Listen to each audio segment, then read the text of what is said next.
We're going to go ahead and start as a subcommittee. And because it's one of those busy days where a lot of members have bills up in different committees, as they're also serving on this committee at the exact same time, we'll be very flexible on how we move things around. I'd like to start out, though, by just announcing that item number 11, SB 1412 by Senator Calderon, has been pulled. And also to let members know that proposed consent are file items 16 and 17, both committee bills. All right. With that, let's start with item number 1, Senate Bill 991 by Senator Wolk. Thank you, Madam Chair. I hope we'll move this quickly. This is part of the jobs package, which was shepherded through the Pro Tem's office. This is about providing $30 million in Proposition 1E funding to expedite improvements on the levees and to expedite evaluations of levees that protect unincorporated areas in the North Delta. This program was established in response to the governor's declaration of a state of emergency in 2006. And after that declaration, the governor signed an executive order directing the Department of Water Resources to identify and repair critically eroded levees and to identify non-visible deficiencies. 1E provided $3 billion to support the program.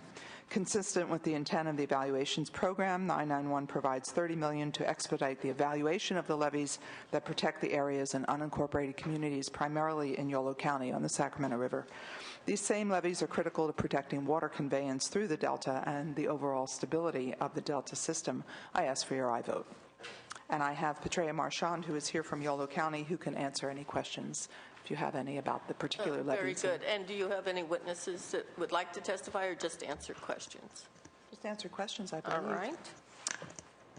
All right. Is there anyone in the room that wishes to support this bill? Please come forward. How about opposition? Seeing and hearing none. Questions by members of Senator Wolk? Yes, Senator Cogdell. Thank you very much.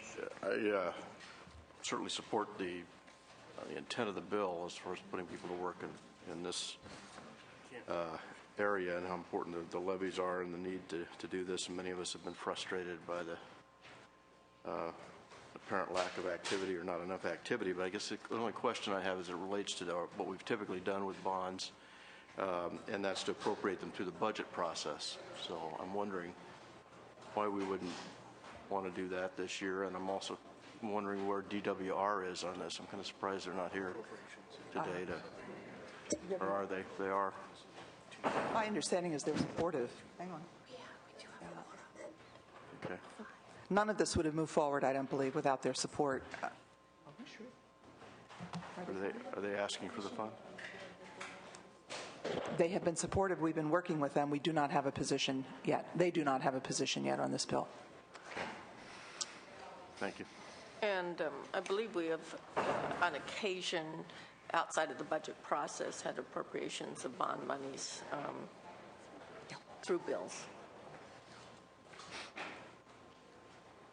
Any other questions by members? We don't have a quorum, Senator Wolk, so a motion would not be in order at this time, but we'll be glad to bring it up. Thank you, Madam Chair. In a few moments.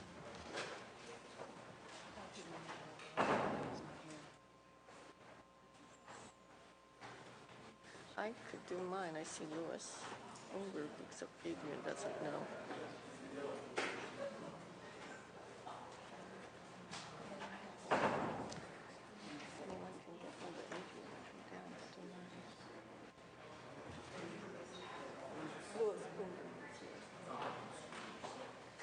I told her I would be last. Are you ready for another one? Okay. Yeah.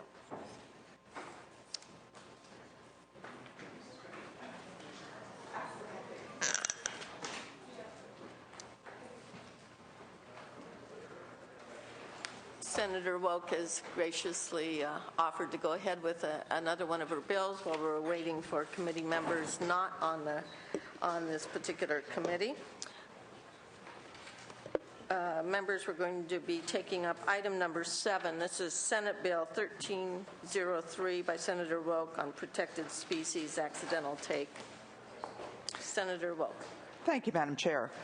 Before I begin, I would like to accept the committee amendment to limit the provisions of the bill until January 1st, 2012. 1303 extends the sunset of the California Fish and Game Code Section 2087, which exempts routine agricultural practices from the penalties associated with accidental take of threatened or endangered species.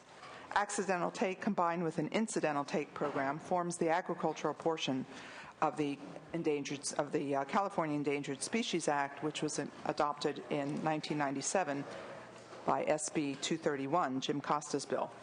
Incidental and accidental take are complementary mechanisms that act as incentives for farmers and ranchers to enhance wildlife habitat through their ag activities and specialized conservation programs. Fear of increased regulations led farmers and ranchers to discourage the presence of endangered species on their farms and ranches, and 231 sought to remove this disincentive to habitat enhancement and instead protect farmers and ranchers who enhance habitat.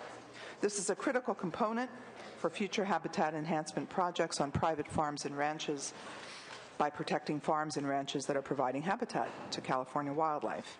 1303 will extend the protections necessary to ensure farmers and ranchers can continue producing the food and fiber we depend on while developing wildlife habitat. We are aware of the chair's bill, and we believe that over the next year, last year's bill on safe harbors, Senator safe harbors, that you had supported. And we believe over the next year, we would like to work with the committee chair and with the sponsors and the opposition to bring coherence to the program. Thank you, Madam Chair. I ask for your aye vote. Thank you. People are here to testify in favor of the bill. As custom and practice in this committee, 2 people may speak in favor of the bill, 2 minutes each. Senator Wilk, do you have your designated speakers lined up here?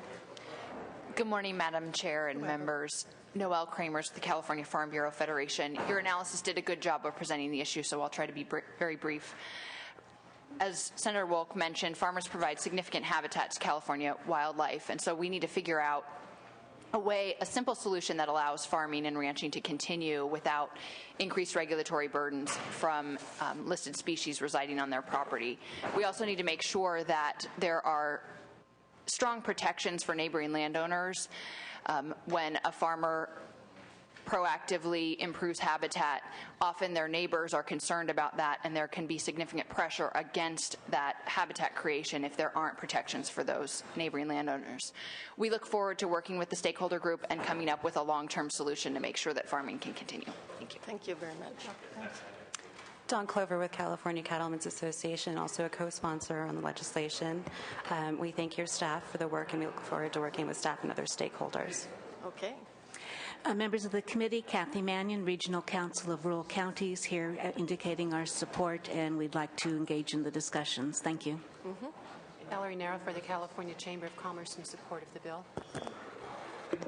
Any other people wishing to testify in support of Senator Wilk's bill, Senate Bill 1303? Recommendation of the chair will be a 1-year sort of stakeholder process. Anyone else in favor? Anyone who wishes to testify in opposition of the bill or has some concerns? You can sit down. Okay. You may sit down. Is this on? Yes. Good morning, members of the committee and Chair. I'm Jordan Wellwood with Audubon, California, and I believe I heard that the amendment has been accepted. It was a little bit hard to hear in the back. So I just wanted to say that we're happy to remove our opposition to this bill. We're now neutral on this bill. Very good.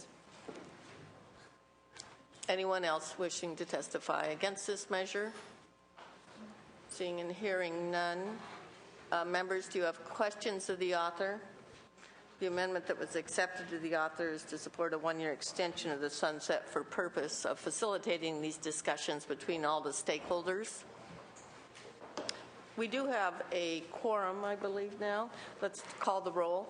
Senators Pavley, Here. Cogdill, Hollingsworth, Huff, Kehoe, Lowenthal, Padilla, Semidian, Wolk. Here. She's got people. We'll put the measure on call. Do we have? We didn't vote yet. Okay. And the vote was that one? Sorry, I was talking. Yeah, we can do it. She needs to close, and then we take a motion. What was the vote? We didn't take one yet. We just did No.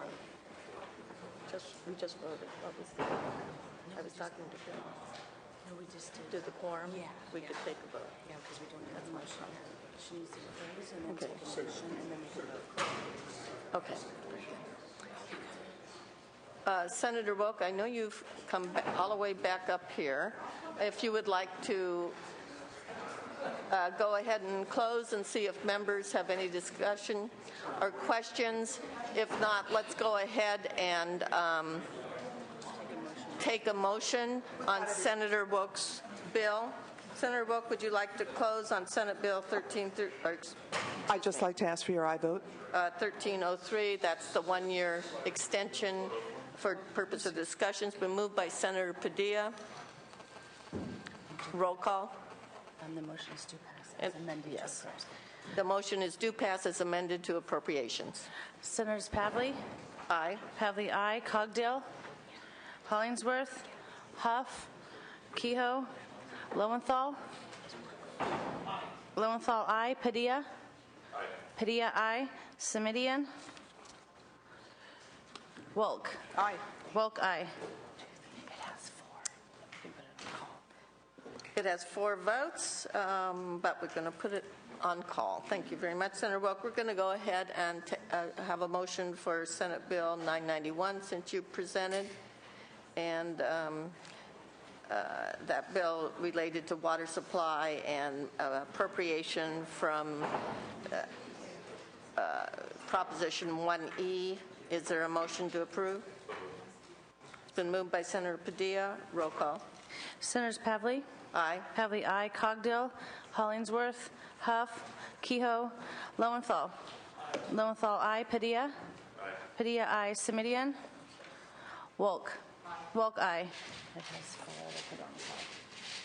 That has 4 votes, and we'll place it on call, and that measure was a due pass to appropriations for Senate Bill 991.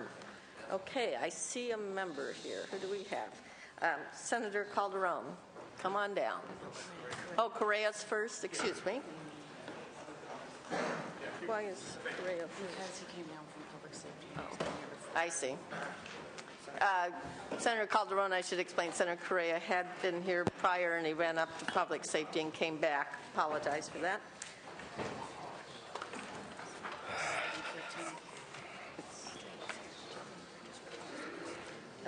Now we have members. Senator Correa, welcome. You have Senate Bill 1446, Endangered and Threatened Species Incidental Take Permits. Thank you, Madam Chair. Thank you, Senators. Senate Bill 1446, Habitat Mitigation and Financial Assurance Bill. Under California law, all public agencies are required to mitigate the environmental impacts of public work projects that affect or require the improvement or replacement of endangered species habitat. As part of the mitigation projects, public agencies are required to ensure adequate funding to implement such mitigation plans.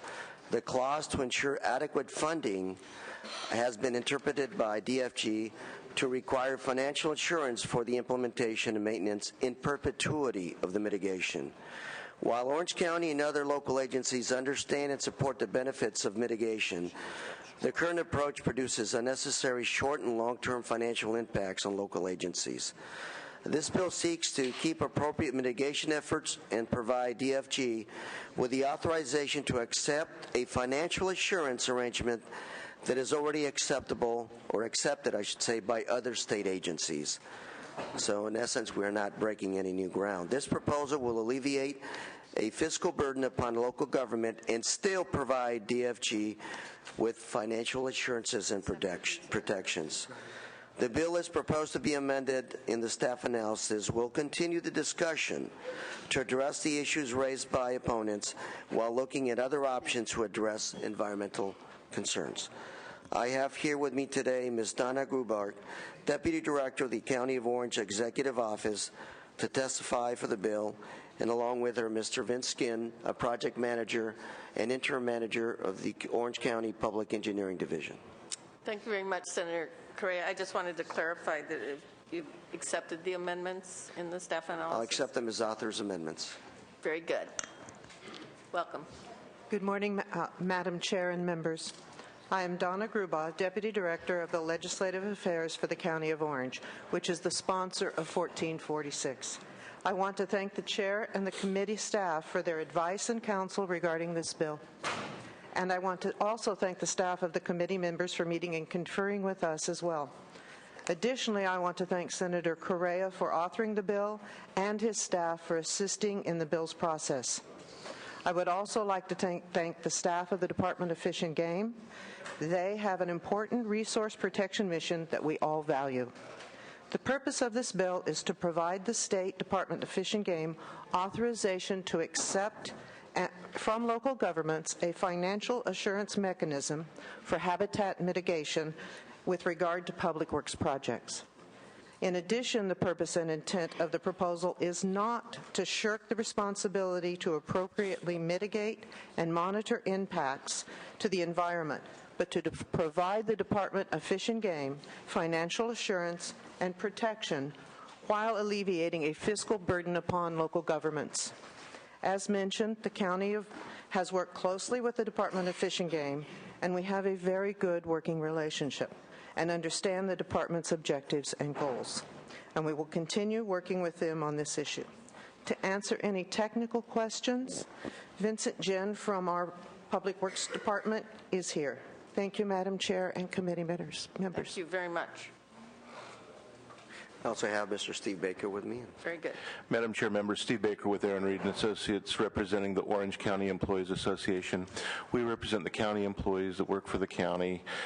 We think this is an important measure that will, in essence, spread out the cost of mitigation so the county doesn't have that upfront cost.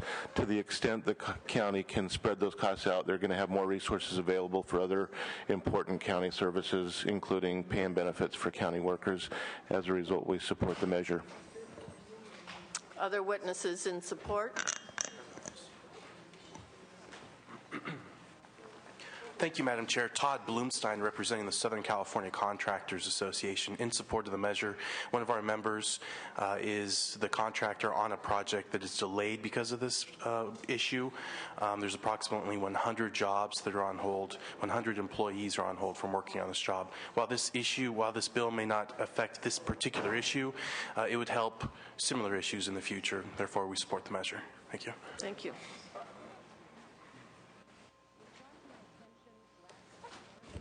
Members of the committee, Kathy Mannion, Regional Council of Rural Counties, also here in support. Thank you. Thank you. Anyone else here in support of the bill? People that are opposed to the bill as currently written. This will be a work in progress where there will be close collaboration between my office, Senator Correa, where we think we can figure out a way to accomplish your objective, but it will require continuous discussions, and I'm sure I have your commitment that when the bill is in final form, it may be brought back to the committee. Thank you, Madam Chair, and with your guidance, I'm optimistic we can get there. Very good. Good morning, Madam Chair and members of the committee. My name is Darla Ginsler with the California Council of Land Trust, and we appreciate Senator Correa's effort and Orange County to bring this issue forward. I think we all recognize there's a lot of room for improving how we undertake the long-term in perpetuity management of these important mitigation lands. And so while our letter was clear, and I think the analysis reflected our concern with the current draft, we are happy to work with the sponsors and the author and the committee to try to address this issue. Thank you. Thank you very much. Thank you. Other people that have concerns or are opposed to this measure? Good morning. Jordan Wellwood with Audubon, California. And in its current form, I understand there are amendments. I haven't seen those yet, but in its current form, we are in opposition to this bill, and we look forward to The author has accepted the 2 amendments as suggested on page 4 in the staff analysis. Yeah, and so in its form that we've seen, we are in opposition to it, and we are happy to work with the author on. Duly noted. Thank you. Thank you, members of the committee. My name is Tina Andelin with the Planning and Conservation League, and we were also opposed to the bill in the form it was in print. We look forward to seeing this measure as it goes forward, and we'll reserve our position until we see amendments. All right. Thank you. Thank you.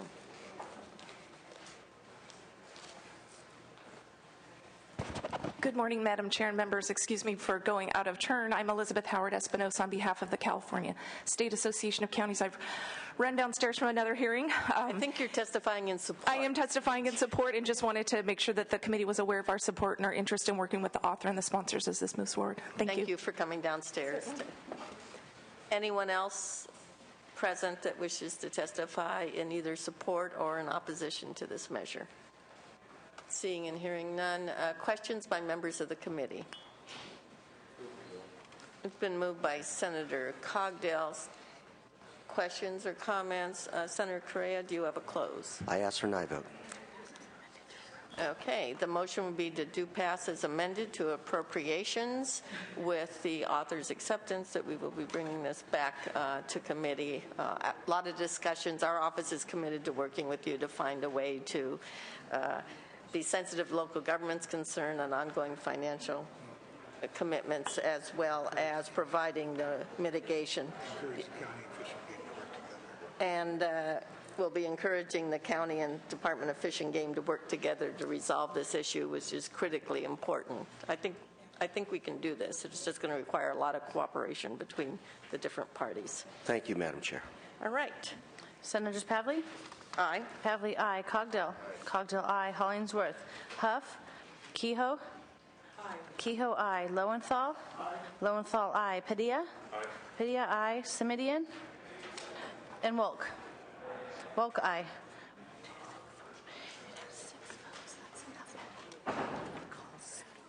Senator Correa, you have 6 votes. That's enough to get it out of committee, but we're going to place it back on call to allow people to add on. Thank you, Madam Chair, for your guidance on this bill, and thank you, Senators, for your support. All right. Very good. Senator Calderon.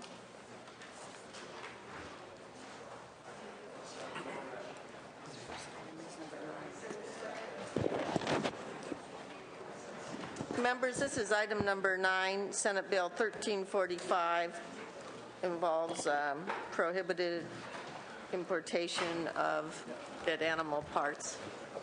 Doesn't sound that good. Sounds awful, doesn't it? I didn't write that description, but that's... Anyway, welcome, and please present on your bill.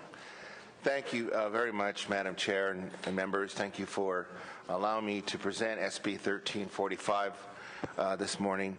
In 2007, this committee and this legislature passed, and the governor signed SB 880, which clarified that California law to join the rest of the states in the country to allow for the lawful sale of products made from non-endangered species of kangaroo. These products include meat for human consumption, law enforcement and tactical gear, as well as various sporting equipment, to just name a few items. Previous legislation included a sunset date, which is coming up on 2011. And in addition, legislation required an annual reporting requirement by the Government of Australia, demonstrating that the commercial harvest had not exceeded the official quota established for 2007, or the official quota for a subsequent year, whichever is lower. The point being there that we did not want to accelerate or encourage the killing or culling of any more kangaroos than the Department of Agriculture there in Australia had already required. This bill seeks to continue to allow for the legal sale of these products in California. For these reasons, I urge your support for SB 1345. I'd like to introduce to you Mr. Chris DeCure. He's Australia's Consul General, and he wants to speak to us to the downward trend of the commercial harvest data, Australia's government culling processes, and the various environmental implications associated with this issue. Mr. DeCue is a very distinguished Australian career diplomat of 30 years standing. Prior to this appointment as Consul General in Los Angeles just over a year ago, Mr. DeCue was head of the Ministry of Foreign Affairs and Trade Americas divisions, overseeing Australia's political and trade relationships with the USA, Canada, and Latin America. He previously served as Ministry Media spokesman and is here today to speak to us about this issue. Welcome. Pleasure for you to attend our hearing, and we are in receipt of a letter from you. And go ahead and begin. Thank you, Madam Chairman, and thank you particularly for allowing me some time to speak to you today. I'm here to support SB 1345 and to respectfully request that this committee sort of pass the bill this morning. Perhaps if you just indulge me briefly, just to make the point that Australians and Americans share a lot in common. We're not just sharing, particularly here in California, the Pacific Ocean, but we share values, we share an immigrant history, we share a commitment to open markets and a love of freedom and democracy, and that's something that I guess has been tested together too often in recent years in combat. But nowhere, I think, is our common purpose and friendship more obvious than it is here in California. I think the gateway to the United States for most Australians, business people and our tourists. The US is one of Australia's largest trade partners. In fact, while we're a relatively small country by your standards, in fact, Australia's economy is half the size of California, which I keep reminding some of my countrymen. But we are a very significant trading partner even for the US, I think ranked about 12th. Last year, or in the last financial year, we exported about $10 billion to the US, but we imported $23 billion. So we're one of the few countries that has a trade surplus, or trade deficit with the US by a substantial margin. And California is far and away the largest state with which we trade, and a very substantial proportion of our trade comes through California and our people movements. So I think it's fair to say that Australia's relationship with the US contributes very substantially to employment in California, and I think particularly at LAX and Los Angeles and Long Beach ports, but also throughout the community. Of particular relevance today, though, is our common commitment to protecting our fragile environment, our ecosystems and our biodiversity, and our desire to balance economic development and prosperity with the needs of our environment. And it's in this spirit that I'm pleased to testify on behalf of the Australian Government in support of this bill. I'm aware that some of you may feel that supporting this legislation could do harm to populations of threatened and endangered species of kangaroos in Australia. While Australians, I think, would applaud this general sentiment, I can assure you that you've got no need for concern, and there are two reasons for this. I mean, firstly, there are only 6 kangaroo and wallaby species that can be commercially culled in Australia, and none of these species are threatened or endangered. All, in fact, are abundant and widespread. And this is not just the view of the Australian Government, it's the view of CITES, the international organisation that deals with these issues, but also the International Union for the Conservation of Nature, the IUCN.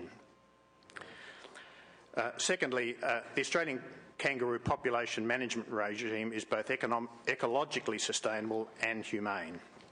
Australia's Federal Environment Protection and Biodiversity Conservation Act gives the Australian Government responsibility for providing the protection of the environment, promoting ecologically sustainable development and the conservation of biodiversity. State governments are responsible for developing management plans and ensuring that the conservation of kangaroos and wallabies over their entire range is protected.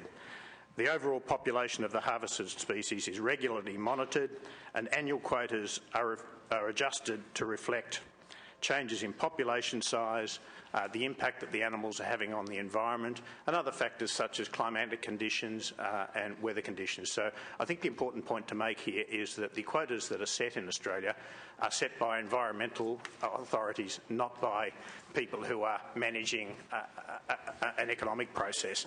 And if you look at the trend in cull versus the quotas, the coal numbers are significantly lower than the quotas in most years, and I think it's important that we keep those two processes separately, so one is not influenced by the other. Management plans must demonstrate that they don't have a detrimental impact on either of the harvested species or their ecosystems.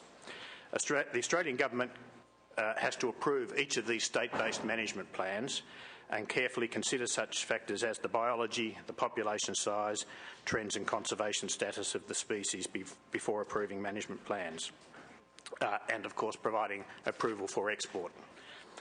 Senate Bill 1345 reaffirms the long, trusting and respectful relationship between California and Australia by allowing Australia to manage its animal populations in an environmentally responsible way, just as we recognise California and the United States' protections of its wildlife and ecosystems. Senate Bill 1345 also permits Australian and Californian businesses to continue to prosper as trading partners in legitimate goods. In recognition of Australia's high quality and stringently managed environmental protection and biodiversity conservation laws and practices, our commitment to free trade and the bonds that tie our two nations, we respectfully request that you vote in support of this measure so California remains open as a market for kangaroo products. Thank you, Madam Chairman. That's fine.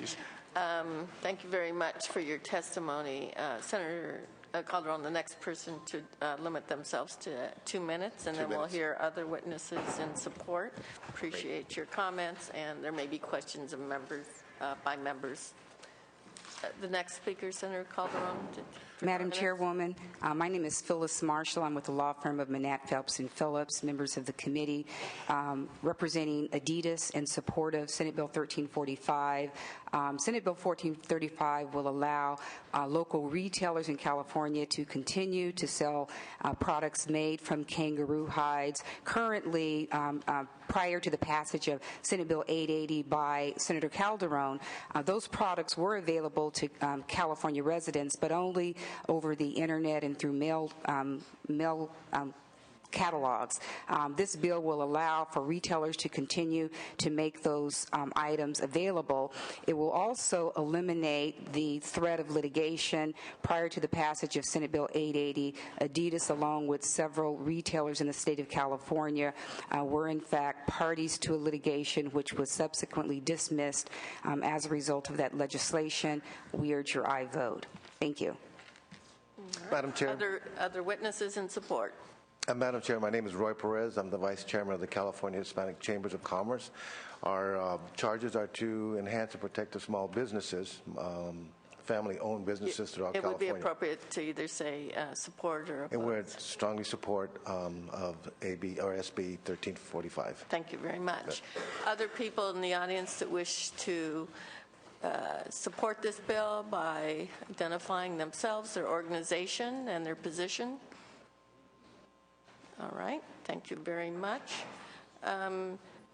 Any members, I'm going to ask before I ask opposition to come forward, are there any questions of these people while they are up here? I think go ahead. Madam Chair, if you don't mind, just for clarity's sake, Senator Calderon, what's the current status of the bill relative to the sunset and the quota? So I know what I'm voting on. The current bill would eliminate the sunset and eliminate the quota. All righty, that's very clear.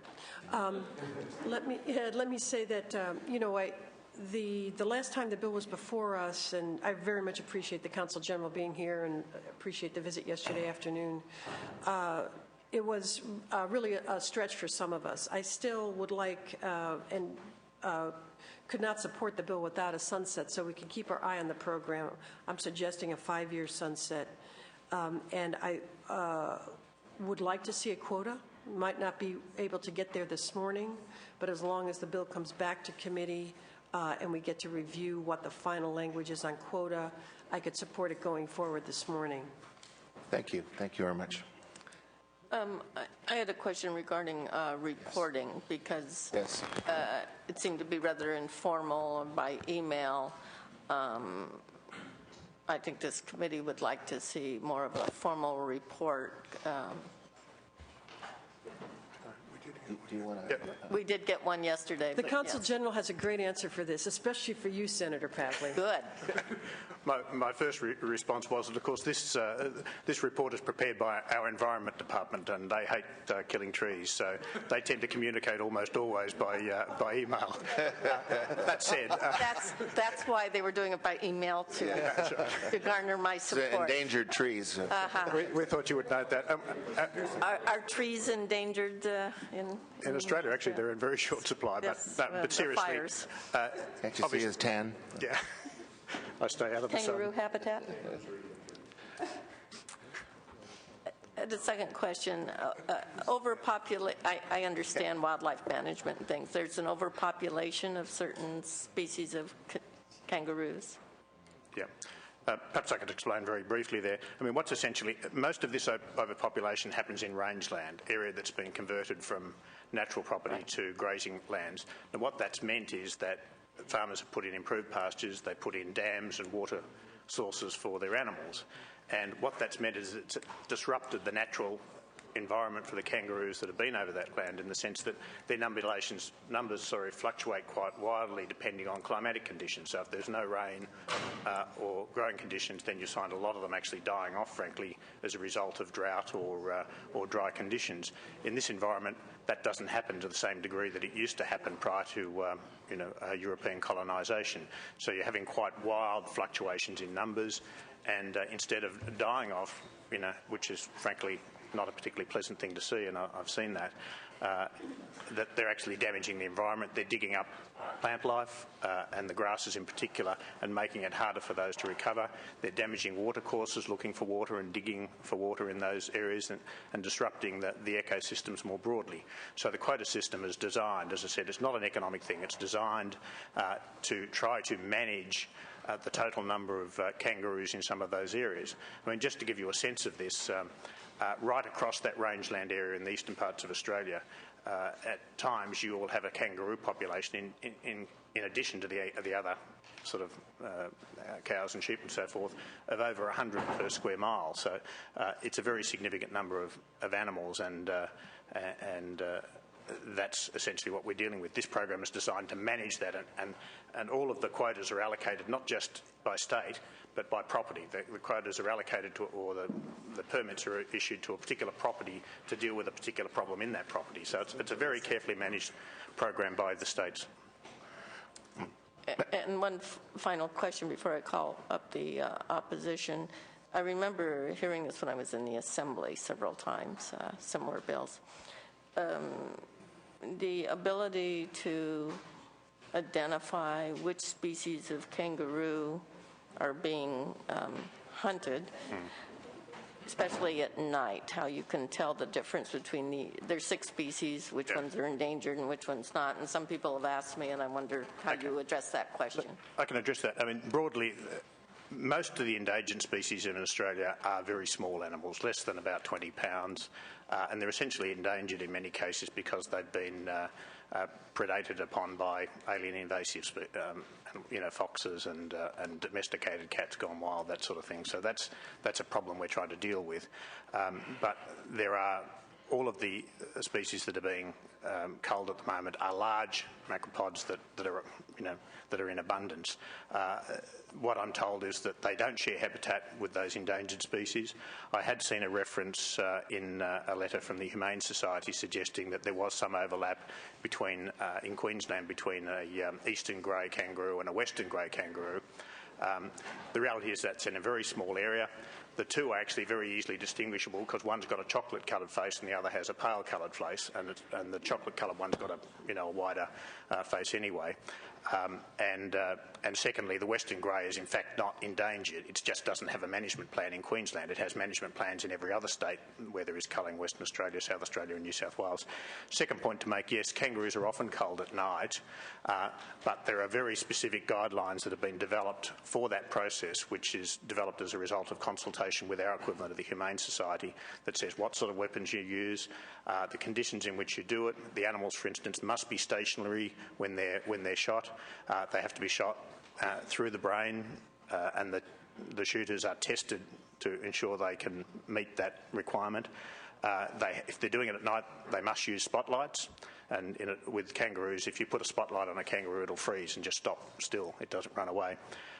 And thirdly, they have to use telescopic sights at all times. So the chances of, even in that particular case, of mistaking a kangaroo for another one, particularly given that all of these shooters are licensed and they've proven that they can identify the difference between species, the chances are minuscule, frankly. Thank you. And Senator Keogh, and then we'll call forward people that wish to oppose this measure.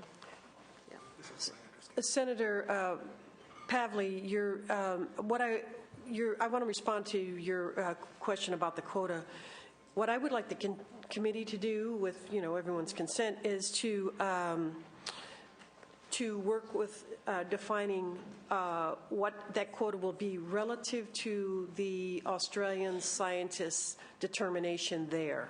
Not based on sales or what we need here, but what the population control that their biologists or kangaroo experts are determining over there. So if the committee could work that out, I would consider that, a good addition to the bill.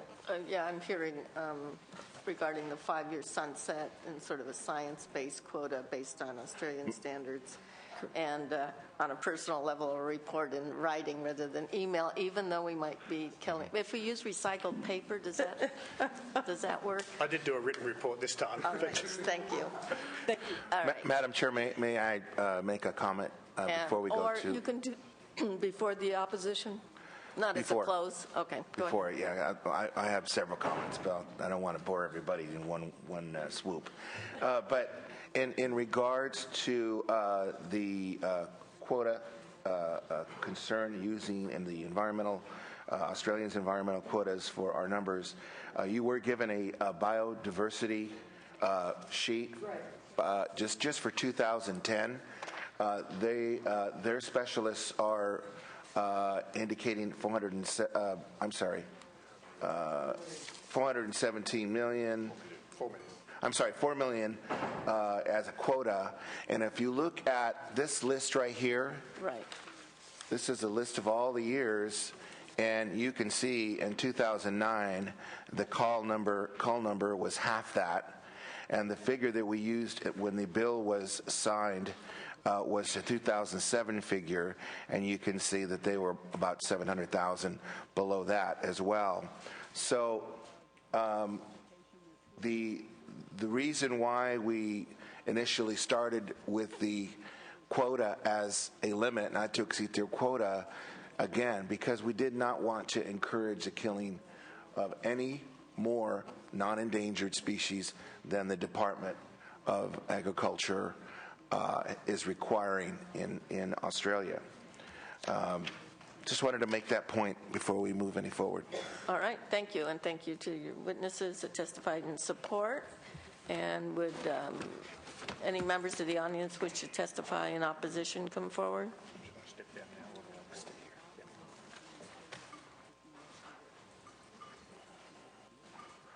You have 2 minutes each, followed by questions by members. Good morning, Chair Pavley and members. My name is Nicole Paquette, and I am with the Humane Society of the United States on behalf of our 1.3 million supporters in California. I urge you to oppose SB 1345. Since 1970, existing law prohibited the importation in California for commercial purposes certain rare animals, including kangaroos. This law was put into place to protect look-alike species so that California did not unwittingly contribute to the extinction of a species. However, in 2007, the law was amended to allow the importation of kangaroo products so long as the Department of Fish and Game annually receive information.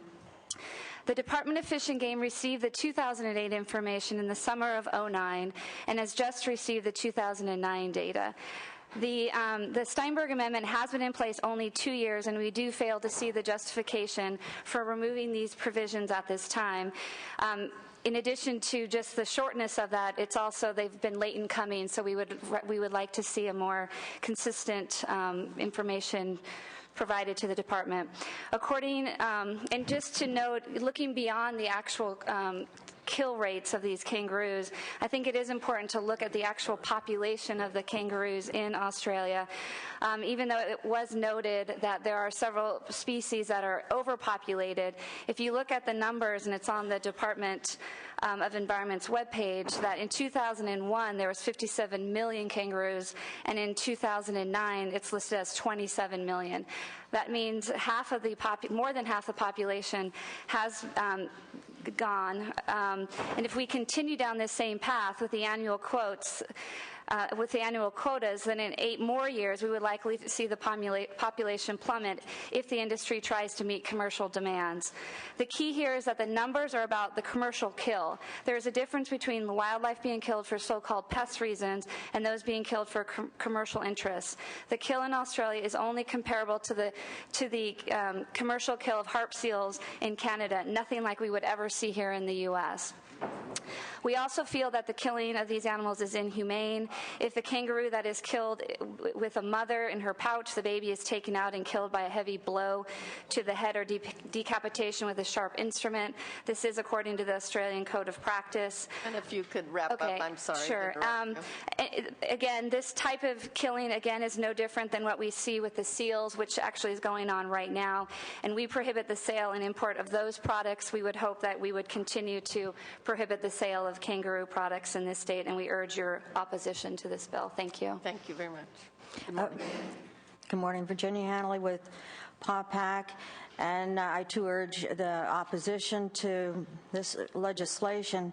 The meager provisions that were passed in the 2007, we didn't want even that to pass, but it did. And so for the same committee that passed that to undo those provisions is not correct.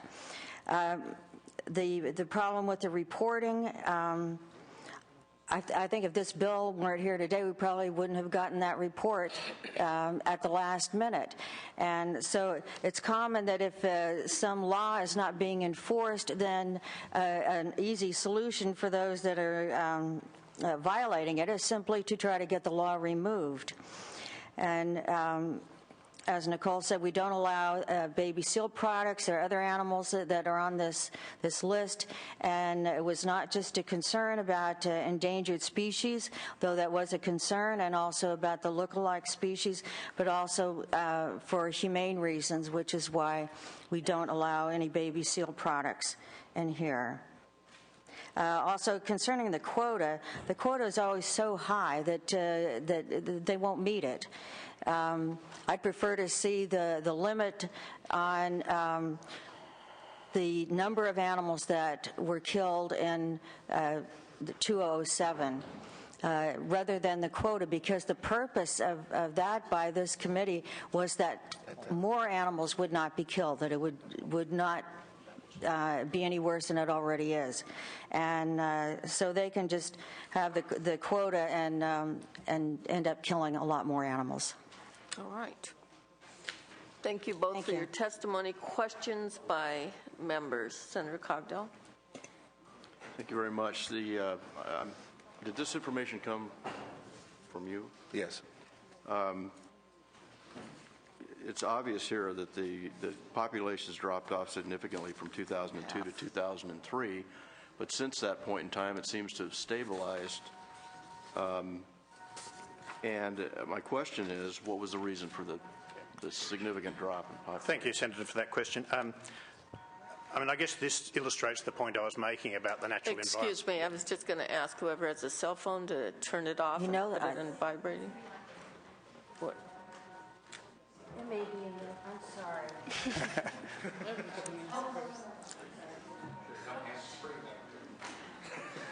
Senator Simitian doesn't mind the noise going off because it's hands-free.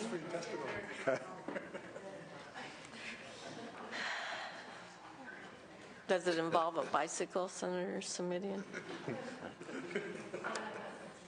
All right, I apologize. Sorry, thank you, Senator. In Australia, we've had a drought that's run for 10 years. It started in 2001. And so these figures, those 57 million figure of the 4 species that we're talking about, was in effect the population that was self-managed in an environment where there was lots of water and lots of grass. That drought started, and as you can see, as the drought came into effect, the numbers reduced quite dramatically, not through culling. I mean, as you look at the cull numbers, they're very significantly below that. Most of that reduction over that 2-year period, you're talking about 27 million. The cull was 6 or 7 million. The other 20 would have been animals that had died as a result of lack of food and water. So it's part of that natural process of rebalancing, in a sense, to deal with that environment. But frankly, and I've seen this, it's a very painful process.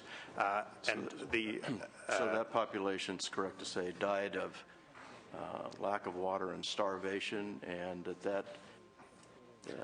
and through lack of regeneration. Population, I'm assuming, was probably more of the younger. Well, I mean, it would be a combination of older ones dying and no young ones coming in. What the kangaroos do is that they essentially don't reproduce when conditions are poor. Okay. So they hold back, and once the conditions improve, the populations increase. So if you look at, I mean, this is 10-year data. If you look at data over 30 or 40 years, you'll see the numbers fluctuate quite widely in this sort of range, and they've been shown in the past to recover from 20 million to 60 million in the space of less than 10 years. So it's part of that natural process, and that's why we say that this culling is part of that. And again, the quotas are set by that scientific process. So that's it. The second point I'd make is that the culling process and all of this, the Royal Society for the Prevention of Cruelty to Animals in Australia are actually part of that.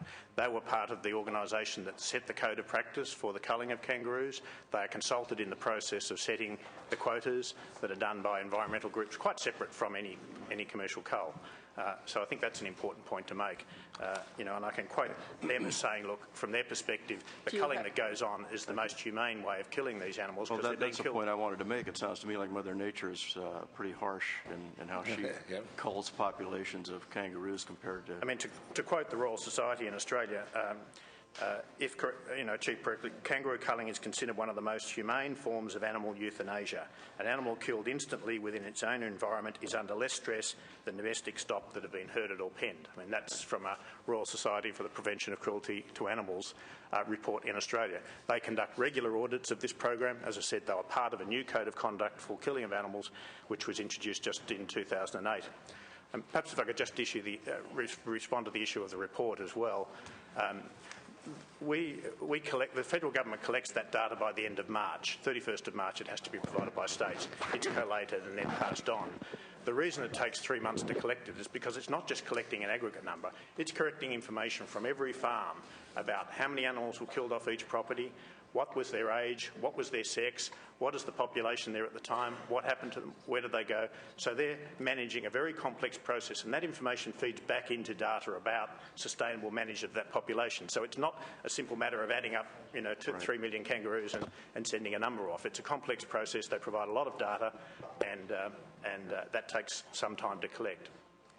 That's, I guess, just to follow up on that, and as it relates to the question or the concern that Senator Kehoe has about the quotas and what we might want to do, I don't know why we would want to second-guess this process. Senator Kehoe.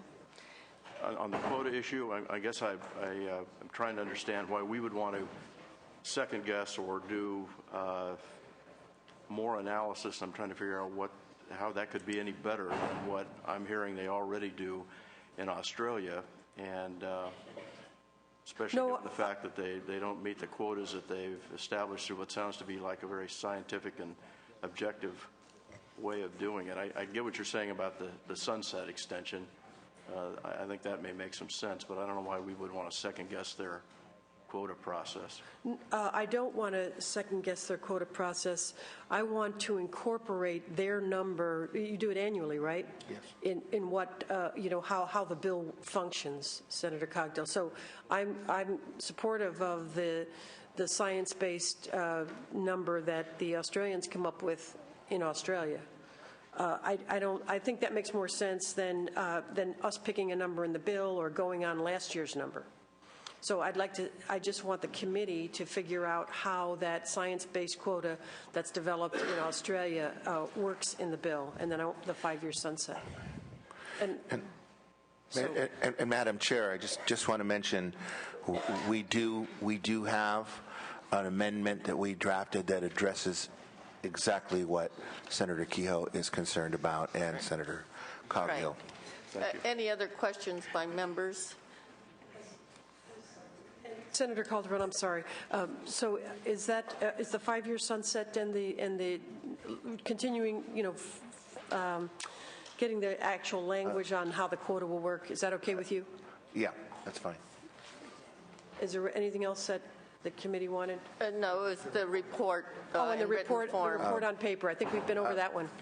Yeah. Thank you, Senator Calderon. Okay, we just gave you. If I can, if that's acceptable, then I wanted to formally yes. ask for you to save your comments for your close. Are there any other questions by members? Senator Calderon, go ahead and close on the bill. Yes, it'll be brought back here when we have that information. We could take the amendments in committee, can't we? Yeah. Go ahead. Can we take these amendments if they're acceptable in committee? Why would we have to bring it back? Yeah, we're going to. Yeah. Okay. Take the amendments correct and then bring it back if needed. I see the paper in front of me now, but I haven't had a chance to look at these. I don't know if the committee's had a chance to look at these. Senator, so I think my policy staff just saw them for the first time as well. So I think it would be better for us to take a look at it and bring the bill back. With the amendment, Senator Kehoe, yes. Closing. Yes, thank you. And just in regards to the amendment. While you close, those who testified in opposition are excused. No. As well as the Consul General for your close. Thank you. Thank you very much.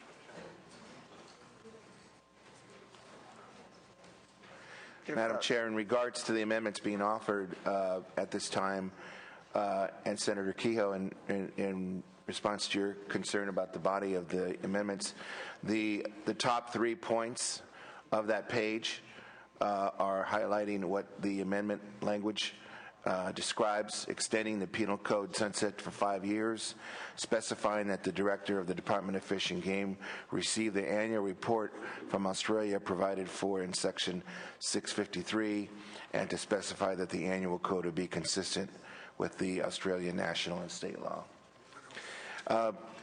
Just in closing, I just want to make some comments in regards to the report in SB 880 in 2007. There was no specific language in the bill indicating what date the report should be submitted to the Department of Fish and Game.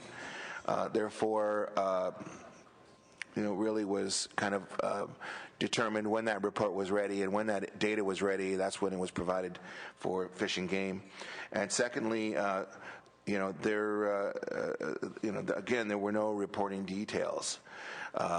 So an email, which is pretty common in Australia, though that's not, according to this committee, not sufficient, we can, specify that report being in writing if that's what the wish of the committee is.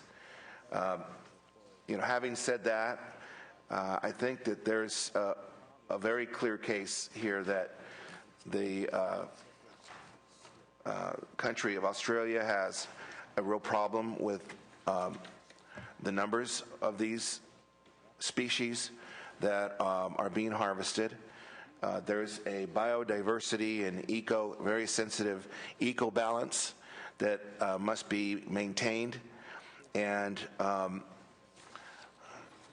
the numbers that they have been providing us all this time seem to show that there has not been an increase in the number of harvesting because of 880 and further importing or exporting, I should say, of kangaroo products. With that, I ask for your consideration and your aye vote. Senator Calderon and Senator Kehoe, staff had a suggestion, if it's all right with you, that we go ahead and take the 5-year sunset language today and the report on paper requirement instead of email, and that we develop language regarding the quotas and exactly how that should work when the bill goes to appropriations, where Senator Keough is the chair of that. So we'll be very familiar with the issue. They just need some time to digest, if you will.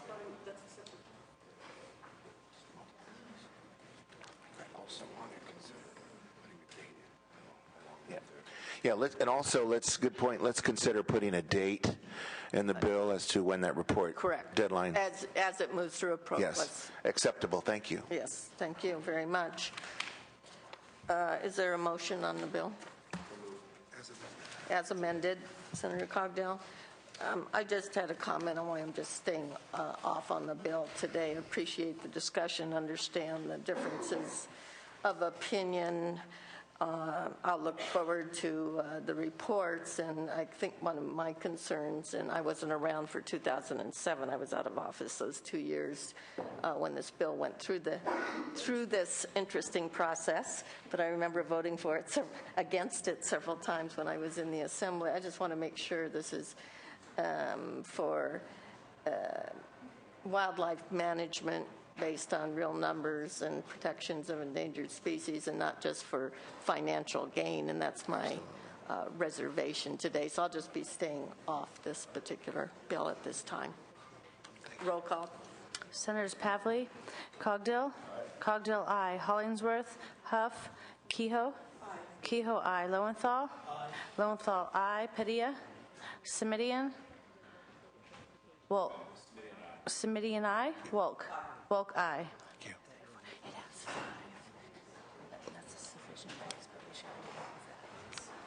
Senator Calderon, you have 5 votes. That's sufficient for getting it out of the committee. We'll leave the roll open for add-ons. Thank you very much. I look forward to working with all of you as we progress. Thank you. Senator Negrete McLeod.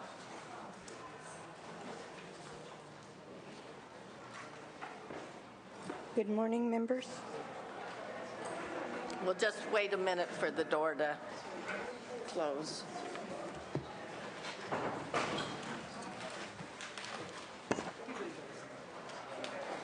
Good morning, members. I don't have anything as sexy as kangaroos, but okay. Conservation easements and appropriations from grants are just as exciting, Senator. Members, in 1991, the County of San Bernardino was awarded $20 million from the proceeds of Proposition 70, passed by the voters in 1988 as the California Wildlife, Coastal, and Parkland Conservation Act. The grant was to be used for the acquisition of land within the Chino Agriculture Preserve for agricultural and open space purposes. Proposition 70 required that any lands acquired be protected in perpetuity. With this grant, the county purchased a number of parcels and then adopted a resolution promising to protect these parcels by recording an agricultural easement. That was nearly 20 years ago, and the county has yet to record any easements on this property. The Planning and Conservation League, which is sponsoring the bill, is understandably concerned that this land has not been protected in perpetuity as the law requires. The bill is very straightforward. It simply states that if an entity received Proposition 70 funds and promised to record conservation easements on the property it acquired, the easements would have to be recorded by July of the next year. The bill simply ensures that the taxpayer dollars that went into Proposition 70 are used as the manner intended. As an aside, in 2004, while I was an assembly member, I carried AB 2063, and I carried it with the understanding that the county would use that legislation to swap land and make a continuous portion of agricultural easement for agricultural land to be used as a buffer space, but it would be all together. And to date, nothing has been done with that legislation. So it's in your analysis also. I respectfully ask for an aye vote with me On behalf of the sponsor is Tina Andolina with the Planning and Conservation League. Thank you very much. Thank you. My name is Tina Andolin at the Planning and Conservation League, and we're very pleased to sponsor this bill, and we're grateful to Senator Negrete McLeod for carrying it. The Planning and Conservation League was a leading proponent of Proposition 70 back in 1988, and so we clearly intended the lands purchased be placed under easement, and obviously this bill's been brought before you because San Bernardino County has not done that. This bill is a very simple measure, just stating restating the intent of Proposition 70 and ensuring that at a time certain the county actually act on the promises and commitments that they've made. Since the 2004 legislation, San Bernardino County has come up with a plan to use the land that they've purchased with Prop 70 money for educational facilities and other amenities, and according to state parks, that is not consistent with the intent of Prop 70, and so they've had 5-6 years now to do something with these lands. They keep promising they will, and they haven't. We regret that we've had to take this measure and bring a bill before you, but it is important that money spent pursuant to Prop 70 actually be used as they were intended, so we respectfully ask for your aye vote. Other people in support? Good morning, Madam Chair. My name is Darla Ginsler with the California Council of Land Trust, and we're in support of this bill. As the author described, Prop 70 authorized this funding nearly 20 years ago for the use of conservation easements for agricultural protection in this area. With the 2000, and dating back to that time, both the county resolution, the grant agreements, et cetera, all were very clear about requiring the easements, and the county agreed.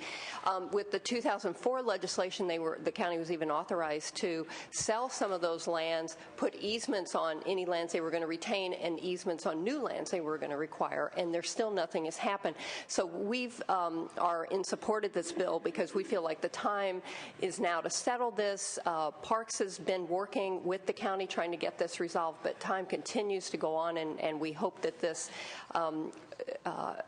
the focus of this bill would help us get this issue finally resolved and uphold the intention of the voters from 1988 on Prop 70 expenditures. Thank you. And thank you very much. And other people wishing to testify in support? Very good. People in opposition? Is there a representative from the county? There is. Hi, Tim Lynch on behalf of the Board of Supervisors of San Bernardino County. First, to apologize to the author for having to take an opposed position. We're embarrassed to have done so. She's been an extraordinary advocate for her constituents and for the area. We've had productive conversations in the last couple of days, and we, like the supporters of the bill, believe the intent of Proposition 70 should be fulfilled, and we believe we're fulfilling it today. We look forward to working with them. We welcome an audit that Parks has notified us in the last week that they'll be launching. We believe we're fully in compliance with Prop 70, and our view is that a plan that we've put forward does comply with Prop 70, not the narrow agricultural purposes, but the broader components of Proposition 70. We will gladly share that proposal with the proponents and look forward to resolving this issue quickly. So the county's opinion is you disagree with the Department of Park and Recreation, and your application for a Center for Agricultural Heritage is consistent with the voters' intent in Prop 70? Absolutely. When we don't disagree that Parks, if you look at the narrow agricultural purposes under which the money was granted, perhaps they're correct. When we developed the plan moving forward to figure out how you could better use the land, the first thing that the architects and the designers of the plan did was turn to Proposition 70 and pulled out all the individual components and identified components of the plan with pieces of Proposition 70. So it's a broader use than the original line item in Proposition 70 gave money to San Bernardino County for agricultural purposes. The project that we've envisioned would include not only agricultural purposes, but an education center, a museum, an opportunity for kids to take field trips, wetlands. Have you already received the $20 million? Yeah, I believe the $20 million was received nearly 20 years ago. You've held on to the 20 million? No, the 20 million was used to purchase 365 acres that at the time were used for agricultural purposes and continue to do so today. And you were supposed to have a conservation easement put on it, is that? Our legal analysis, and I'm not a lawyer, so I apologize, our county counsel and our Department of Real Estate Services couldn't be here today, but disagree over whether or not there is a legal obligation to have a conservation easement on the property. To preserve it for agricultural purposes. There is an obligation to preserve it for agricultural purposes, which we have done. And intend to do so. We do not believe and do not. Voluntary, but nothing in statute or enforceable or to protect the land. Our actions are fully compliant with Proposition 70. Okay, that's your. And they're going to stick to that. That's right. Got it. Senator Keogh. It seems like it's a worthy discussion, but I support Senator Negrete McLeod's bill, and I think it's important to keep the bill moving and have this discussion evolve down in the district. So I'm happy to move the bill. Yes, it'll facilitate a longer discussion, I'm sure, between DPR and the County of San Bernardino and Senator McLeod's office. Any other people to testify in opposition before I turn it back to the author? Did you want to make something now or in your close? We have some other questions here. Thank you. Senator Hollingsworth. Are the dairy property owners and the farmers in the area that are affected by the easements, are they in support of your measure? It's already been purchased. But we haven't. They've no, purchased an easement, a conservation easement, but fee title. County has fee title, and then the easement is with Prop 70. Okay. Well, they never took the conservation easement. They used the 20 million and bought it in fee title instead of using a conservation, which would reduce the price. But oh well. So, Senator Keogh, I can't remember, was that a motion? I know you made a support. Oh, very good. All right, a motion would be to do pass as amended to appropriations. No amendments. Author's commitment to keep committee informed of discussions between San Bernardino County Department of Parks and their office, and to bring this bill back to committee should it continue to move. So moved. It's been moved. Roll call. Oh, excuse me. No. As you know, any of you that have landed in Ontario, at one time as you landed in Ontario, there was nothing but green all around. As we land now, there's nothing but buildings and everything else.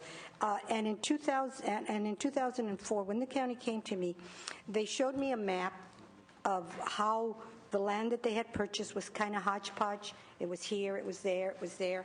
And so the 2004 legislation, they told me that they were going to swap land so that instead of hodgepodge here and there, they would have a contiguous kind of barrier so that you would have it.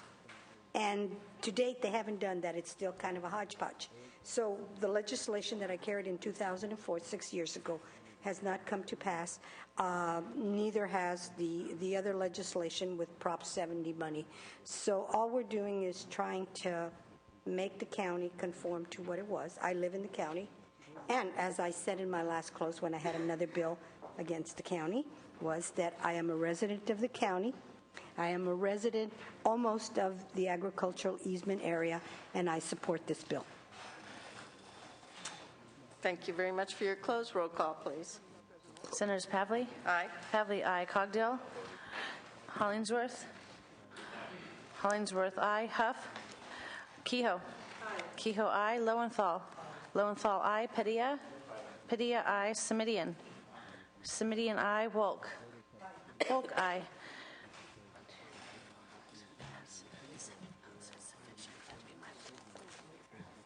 Okay, Senator McLeod, you have 7 votes, plenty to get it out of committee. And we'll we leave the will roll continue open working with in the the event county. Senator Huff shows up to add on.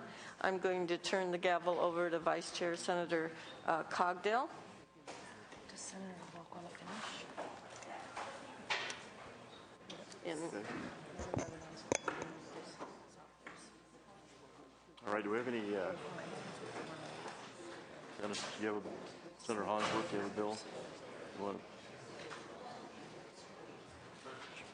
Okay. All right, this is item number 6, SB 1179. Senator Hollingsworth, please present whenever you're ready.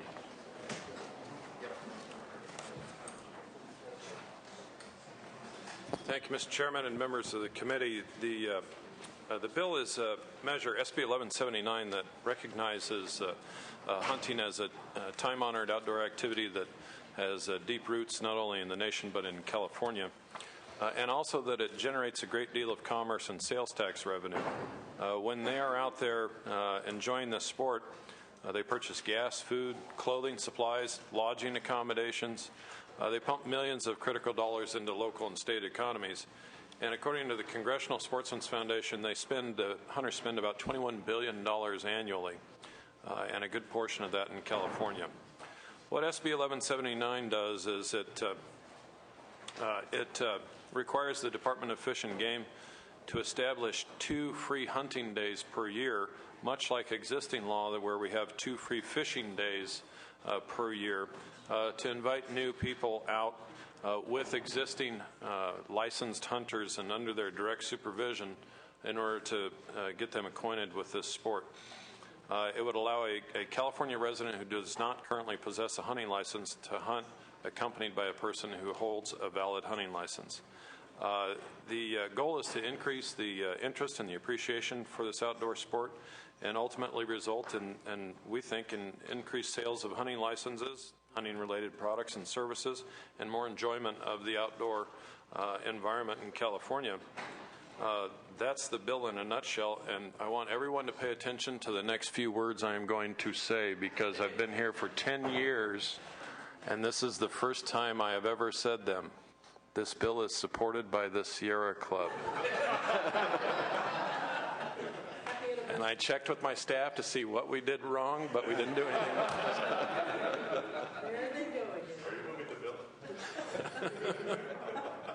Now that we're all thoroughly confused and frozen in our seats.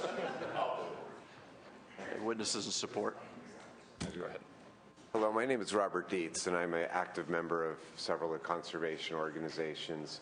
In the last 10 to 20 years in this state, we've seen a couple of things. I think you might be aware that the game wardens are down in this state, and the Discovery Channel picked California as the worst place on the planet for poaching. We have kids now that are not getting into the outdoors, and we have schools that are shutting down outdoor and school PE programs. What this does is takes the hundreds of thousands of people in the state of California today that are members of groups like the Wild Turkey Federation, the Rocky Mountain Elk Foundation. They have free kids hunting days that they will take and go out and bring kids mentored under supervision for a day for them to take and try the sport of hunting. The sport of hunting funds the game wardens. The sport of hunting puts people out in the field that stop poachers. We have very few game wardens in the state, under 200. If you could add 10,000 people out in the state that were out hunting, a good percentage of those, the majority of poachers, are turned in by hunters out in the field. Not to mention the comments given with the Sierra Club, and not listed on here is Defenders of Wildlife. I think Kim was going to call Bill. They're supporting this also. If you want to see turkeys, if you want to see deer, if you want to see ducks, who is taking and making the habitat for those, and those are hunters. So our hunters are going down, and that's why you're getting groups from Safari Club, NRA, Sierra Club, Defenders of Wildlife that support this bill, because we're not going to have more game wardens unless we have more funding for game wardens. Thank you. Any other witnesses in support? Please come forward and state your name. Just have to swear Senator Cogdell not to tell the rest of the caucus that I have a bill supported by both the Sierra Club and Defenders. I'll save that for the appropriate time. Well, thank you for your time. My name is Christina Tharp, and I'm actually here on behalf of the Sierra Club. So for the reasons you have just heard, we support this bill. So. Thank you. Thank you. Thank you. Hopefully both of us will be able to keep our jobs after this. Any other witnesses in support? Witnesses in opposition? Seeing none, comments, questions? Senator Lowenthal? Are there any liability issues if somebody gets shot with that, who uses it now, goes out hunting, doesn't have a license, now somebody else gets shot by somebody who doesn't have a license to fire that? What's the state's liability if we've now approved this? No different than if somebody drowns falling off a boat during one of the free fishing days. When you license someone for fishing or you license someone for hunting, you're making no guarantee as to how they may or may not get hurt during that activity. So you're saying you do not believe that this would increase the liability in any way? I don't believe that it increases the liability of the state. By having people use firearms without any kind of training or They're under direct supervision. What does that mean?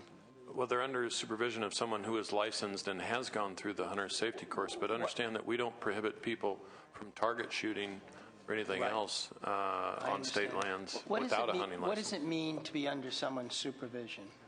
More than they're just present at some distances. Do they have to be right next to the person? They have to be in visual contact the whole time. So they'd have to be close enough to be able to see them and see what they're doing. So visual contact is supervision? Correct. That's the way it's written in the bill, direct visual contact. I just have a problem. The part that bothers me is the lack of training and going out. The fact that I understand wanting the 2 free days, but the part of then taking it to the next step and having people use firearms or guns without having any training, just because they're under someone's supervision out there when there are other hunters out there also, just makes me nervous. Okay. Senator Smidian? Senator Hollingsworth, following up on some of these concerns, and they're addressed in the analysis.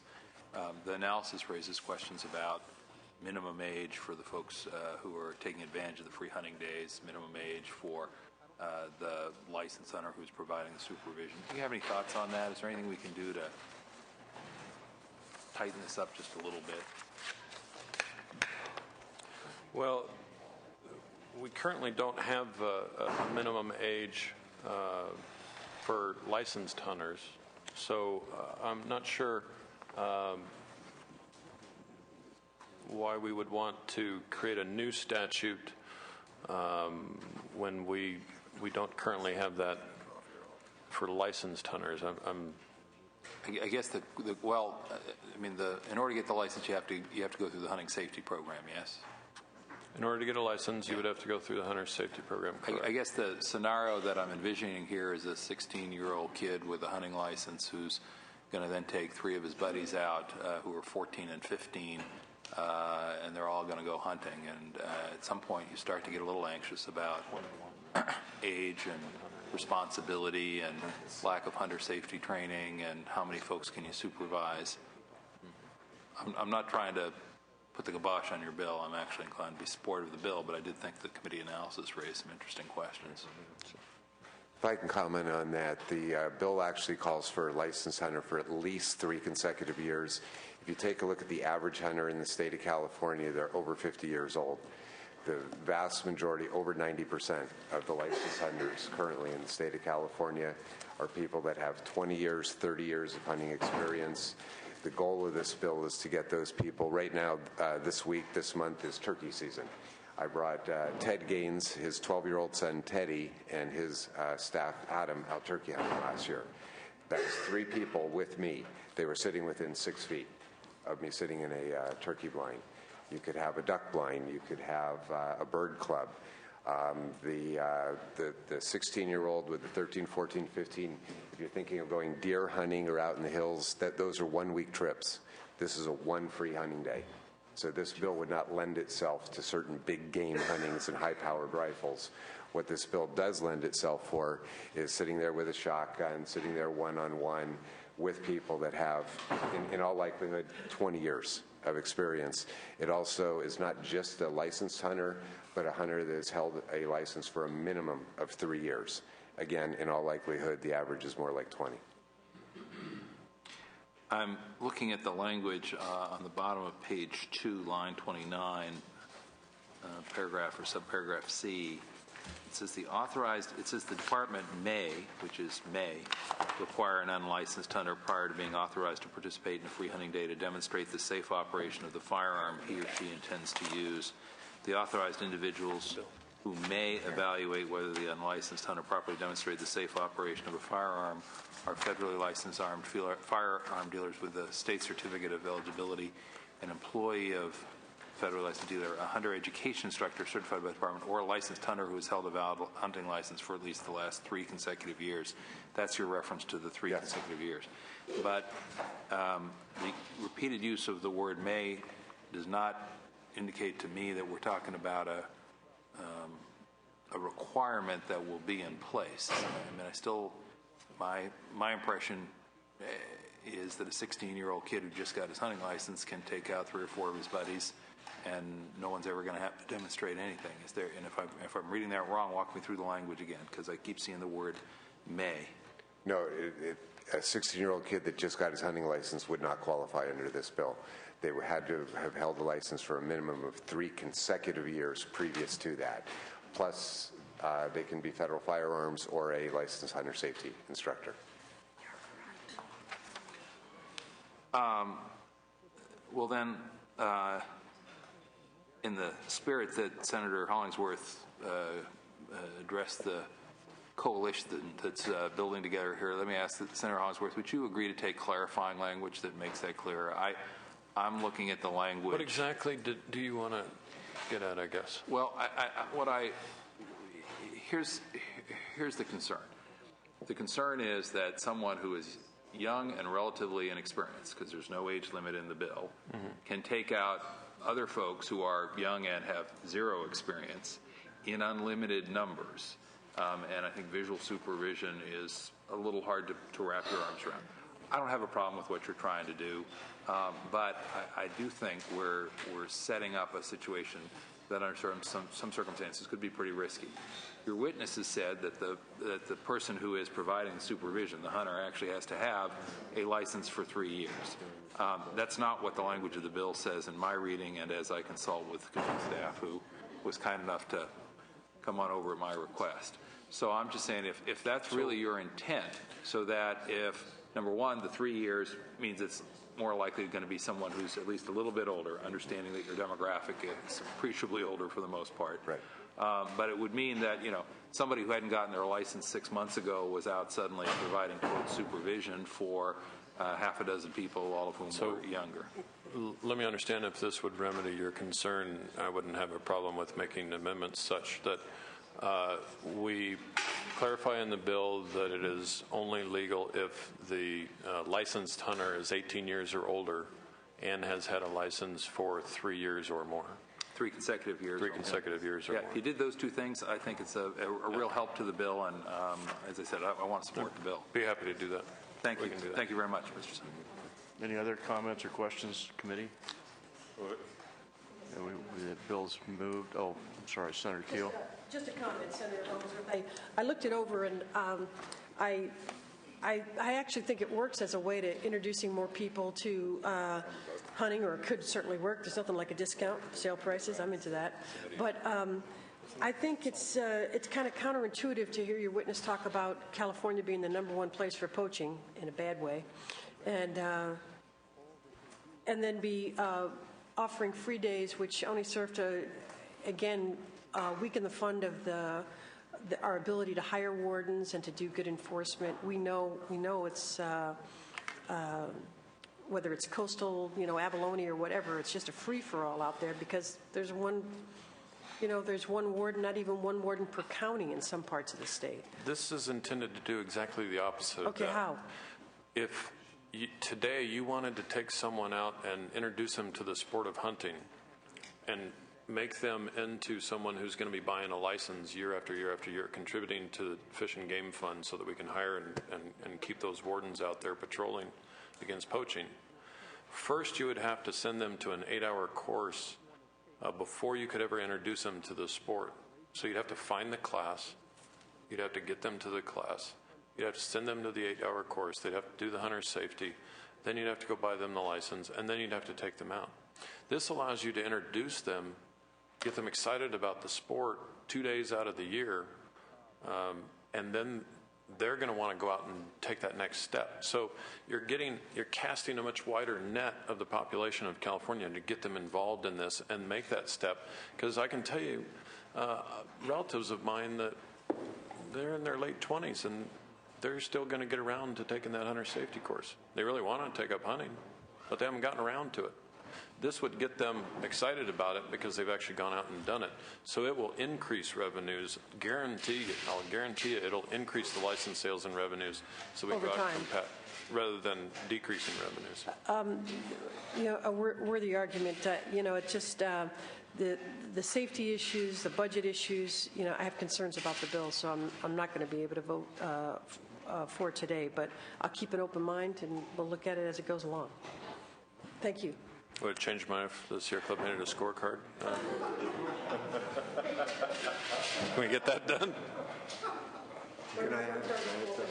Let's just go with it.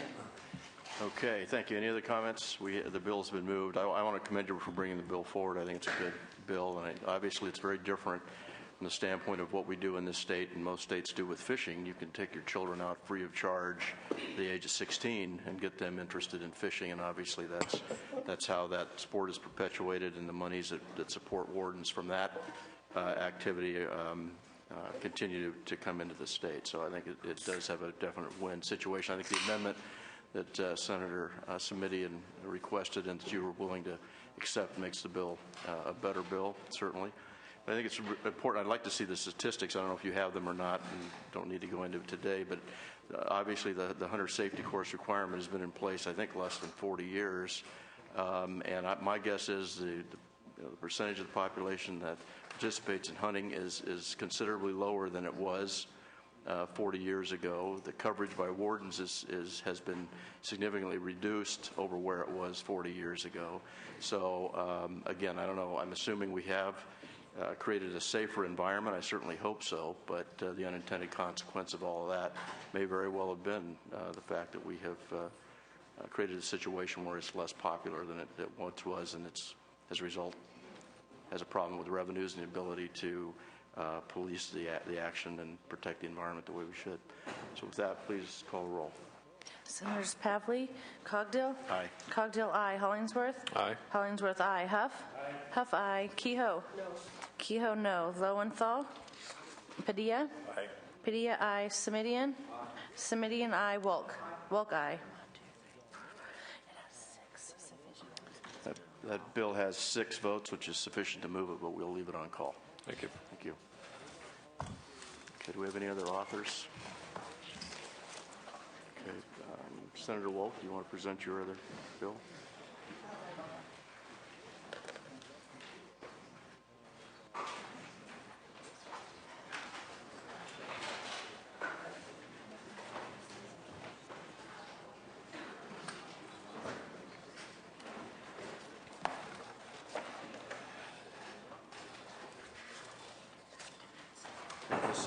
This is file number 8, SB 1334, and I understand there are amendments that you're There are amendments, willing to accept.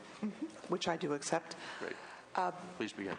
Mr. Chair and members, this is about the Natural Community Conservation Planning Act, and I want to begin by saying I do accept the amendments. However, late yesterday, we received language, or yesterday we received language from 2 of the opponents, Metropolitan Water District, from Metropolitan Water District, Westlands, which I think may improve upon the language. But because it came yesterday, what I'm suggesting, Mr. Chair, is that we move forward, but we continue to work with the chair and the committee staff and the stakeholders, the opponents, to further refine the language, and that the committee retain jurisdiction, of course, to bring it back if we don't work this out. But I think we can. I think we're close, much closer than we were. So with that, I do accept the committee's amendments. The existing NCCP Act states that the Department of Fish and Game may enter into a planning agreement with any person or public entity in cooperation with a local agency that has land use permit authority. But that's it. Existing law is very vague and doesn't specify how or when cooperation with local agencies should take place, other than it must. 1334 attempts to clarify what cooperation should entail, and it specifies that the Department of Fish and Game should confirm that the agency has attempted to cooperate with the appropriate land use agencies at the point of final approval of an NCCP. According to the Department of Fish and Game, there are 24 active NCCPs in California. Local agencies are involved as permittees or as cooperating parties in most, if not all of them. In the case of the BDCP, which after last year's legislation will be converted into an NCCP and has been in progress since 2007, Fish and Game and the Resources Agency have not yet made efforts to involve and participate with the local land use authorities in a meaningful way. The proposed BDCP encompasses nearly 1 million acres of planting area over 5 counties. Actions proposed to date will affect flood safety, ecosystem restoration, agriculture, water quality, and other critical resources within the counties. As one example, one of the primary BDCP conservation measures proposes to reoperate the Yolo Bypass in the Fremont Weir. These facilities are critical to the flood safety of Yolo and Sacramento counties, and for those of you in Northern California and those of you who have gone back and forth to San Francisco, when you go over the causeway, you're going over the bypass, which is absolutely critical to the flood safety of the region. The counties want to work with the BDCP to develop a measure that will meet the restoration needs of the BDCP while ensuring that flood safety is not compromised. To date, this hasn't occurred, although I believe there is an intent to move this meeting or together closer. To date, it hasn't occurred. The BDCP also relies on local habitat plans, including the 5 in the counties that are either existing or in progress for the coverage of terrestrial species. Yet, to date, no efforts have been made to initiate discussion about integrating the local and state plans that will be essential to moving the BDCP forward. Meaningful participation would include a forum for counties to engage with the state agencies, MOUs, whatever, have discussion and develop solutions to these issues that affect the local communities, such as the Fremont Weir, or to integrate the NCCP and HCPs into the BDCP. This bill does not require, nor is it my intent, that local land use agencies have a sign-off to approve the NCCP, nor is it intended to be a veto. This bill intends to engage the locals in a meaningful way, and that is truly essential in the concept of the NCCP and in the actual implementation of those throughout the state, other than this one. So in the end, the state will need the cooperation for large-scale restoration projects. As I said, we received language yesterday from Metropolitan Water District and Westlands who had concerns about the language, even the amended language of the committee.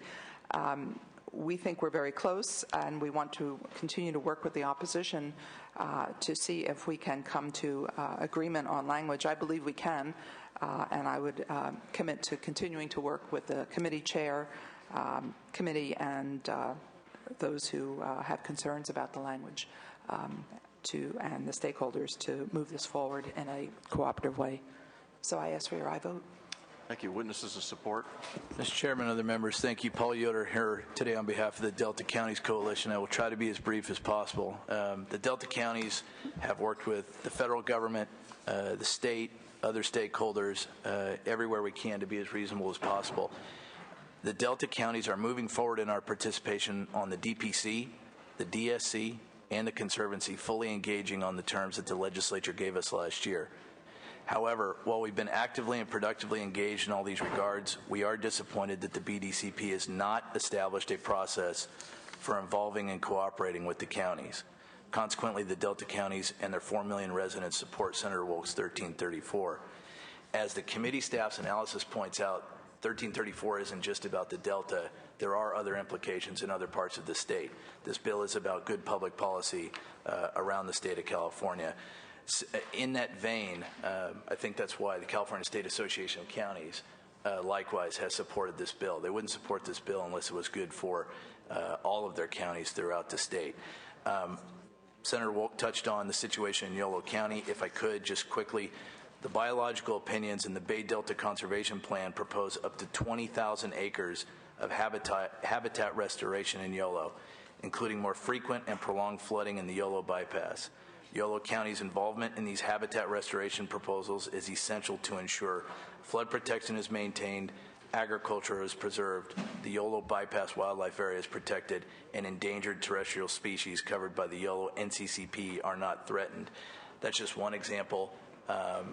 It really calls out the need for the bill. I don't think we're asking for too much. We're happy to strike a compromise that will give us a little bit more cooperation in this process, and I would ask for your aye vote. Thank you. Thank you. Other witnesses in support?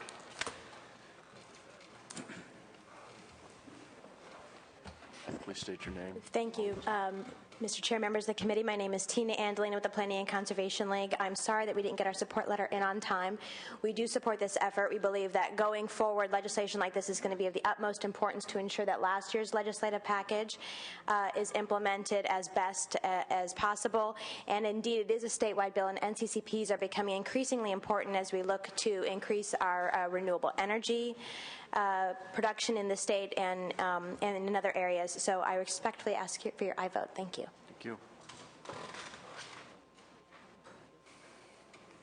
Any other witnesses in support? The witness? Sure. Yes, Senator Piotr, Simity. how many folks live in the Delta? 4 million in the 5 Delta counties. That wasn't the question I asked you, was it, sir? The question I asked you was how many people live in the Delta? It's in the legal Delta? In the legal Delta, it's several hundred thousand, I believe. Folks, we need to move on from this conversation.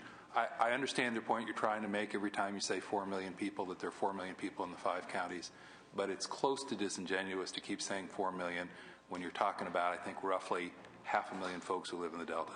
500,000 folks is plenty of folks for us to take seriously. We ought to take them seriously.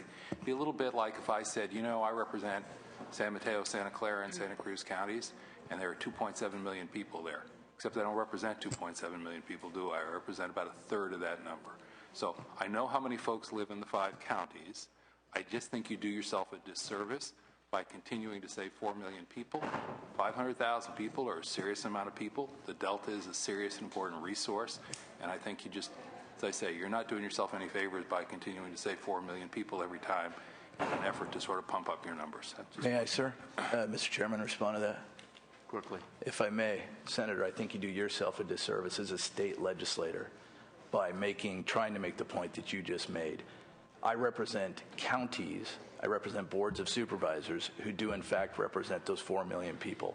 The implications of the Delta package do not just have implications for the people who live in the primary zone of the Delta, nor the secondary zone of the Delta. They have implications for all 4 million residents of those 5 counties. That's a fact. That's a fact, and sir. I think it's a disservice to all of those people in those 5 counties to not acknowledge that they in fact will be affected by the Delta package. We don't use that number arbitrarily or capriciously. We use that number advisedly. Sir, with all due respect, you use it disingenuously, and I'll be the first to say that those 4 million people are also affected just as surely as the 38 million Californians who are affected by the Delta need to be acknowledged. That was the debate we had last year. The point I'm trying to make again is there's no reason to keep talking about those 4 million people. There are folks in my district who are just as much affected by folks who are remote from the Delta but who are part of the 5 counties you reference. And as I said, I thought we were done with that debate from last year. I thought we were going to move on and actually try and implement and solve problems. And this sort of constant push on this issue of muscle flexing and numbers doesn't do us any good. That's really my point. So I'll be the first to acknowledge that there are 4 million people in those counties. who have a stake in the Delta just as much as the 38 million people in the state of California have a stake in the Delta, and the 2/3 of the state that relies on the Delta for some significant portion of its water. If I may, just very briefly, Mr. Chairman, I'm here today on behalf of 25 elected county supervisors. If any one of them were here today, they would tell you, as the elected representative for their constituents, that they in fact represent everyone in their districts. Okay, thank you. Any witnesses in opposition?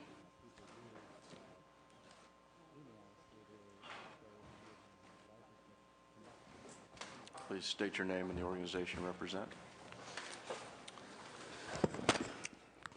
Good morning, Mr. Chairman, members. Ed Manning with KP Public Affairs on behalf of Westlands Water District.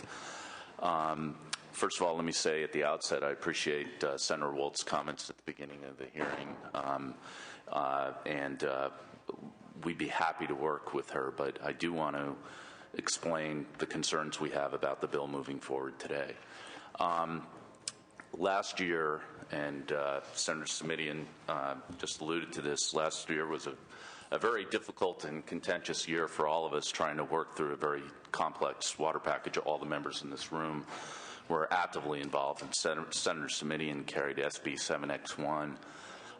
In that bill, we agreed, Westlands Amet and others, to the chagrin of some, that we would subject the BDCP, the Bay Delta Conservation Plan, to the NCCP standard for recovery in order for the BDCP to be included in the Delta Plan.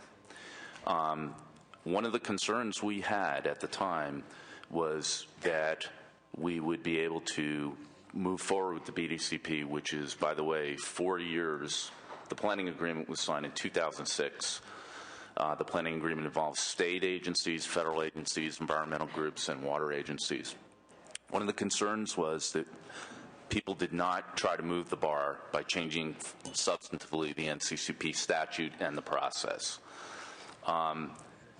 There is a comprehensive public input process in the planning agreement and in the NCCP statute now, and that process goes much further than federal law. I've made copies for the committee of the parts of the agreement so you can see it on what the public process is. It's section 7.4.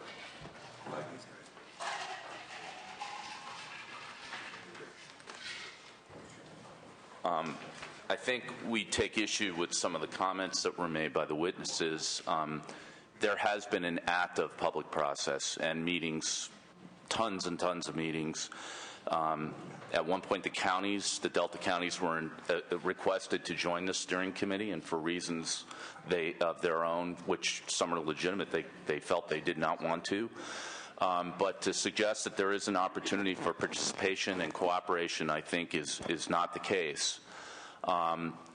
We continue to want to work with the counties. With Ms. Wolk, we hope to move on and make the implementation of the Delta plan and work with the Delta Stewardship Council successfully to try to make the legislation work. The language that the committee suggested is particularly problematic.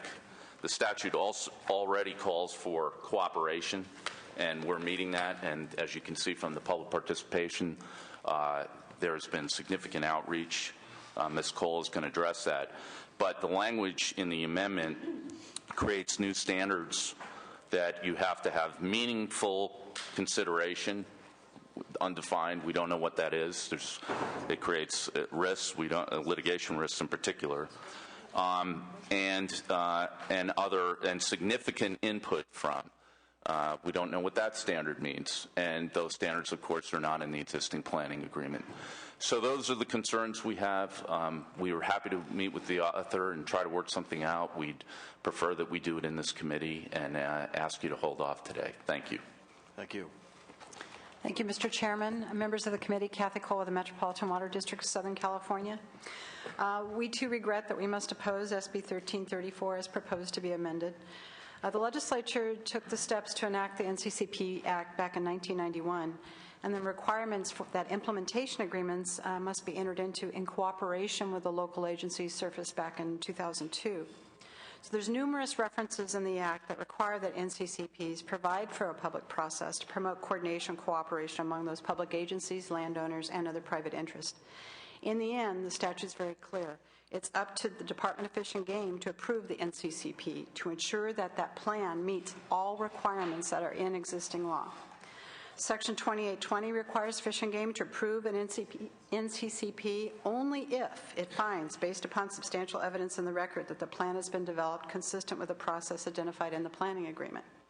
If indeed this bill is zeroing in on the BDCP, we would argue that there has been and continues to be opportunities for Delta counties to engage. In the interest of time, I'm happy to go through them in more detail, but there have been numerous meetings convened by the Resources Agency, Fish and Game staff.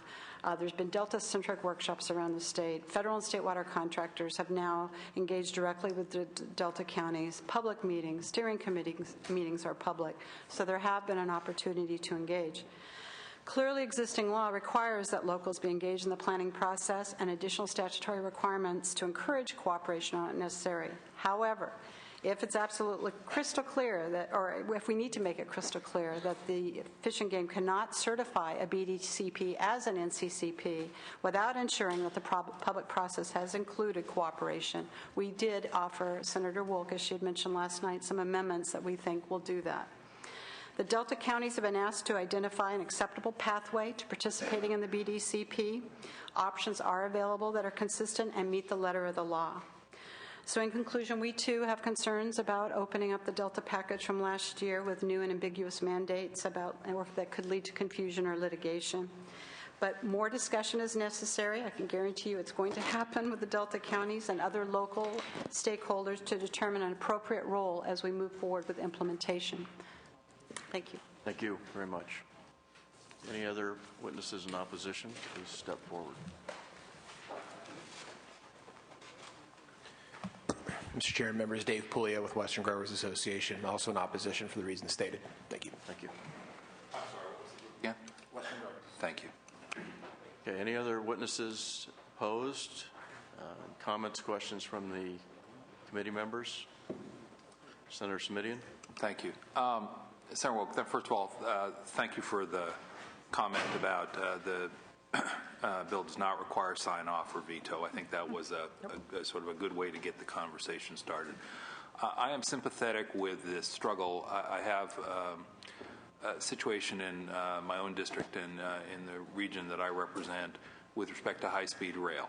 And the struggle we're having with high-speed rail, even those of us who are for high-speed rail, is that we want high-speed rail authority to have what we call meaningful engagement, that's our terminology, with the community up and down the corridor, because the corridor will undeniably be affected by high-speed rail.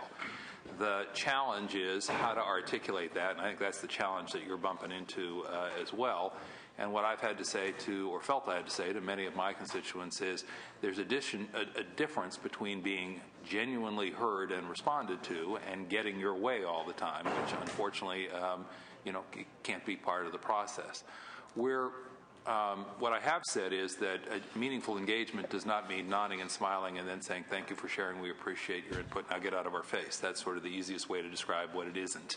But I do think you're in a tough place here in terms of how to articulate this without, as the opponents have said, sort of creating either an obligation that is not anticipated in the current law or something that creates the potential for mischief and litigation and delay. Is there, I don't know, Mr. Chairman, is there time for the bill to come back one more time? And Senator Wolk, do you think that having the opportunity, I understand you just got the language, so obviously you haven't had a chance to think it through, having the opportunity to see if you could get to yes between now and another meeting would sort the problem out? Or? I don't know that there's time. Not without a rule waiver, I don't believe. Okay. Well, and I'd also suggest that, I think there's a pretty significant conversation, and the chair's not in the room to get a gauge from sort of her thoughts on the issue as well as the process.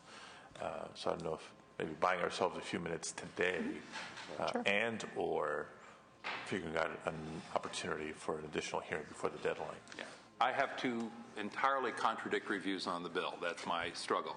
On the one hand, on the other hand, I am not able to support anything that I think is going to require sign-off, require a veto, or allow a veto, be the basis for mischievous litigation, delay.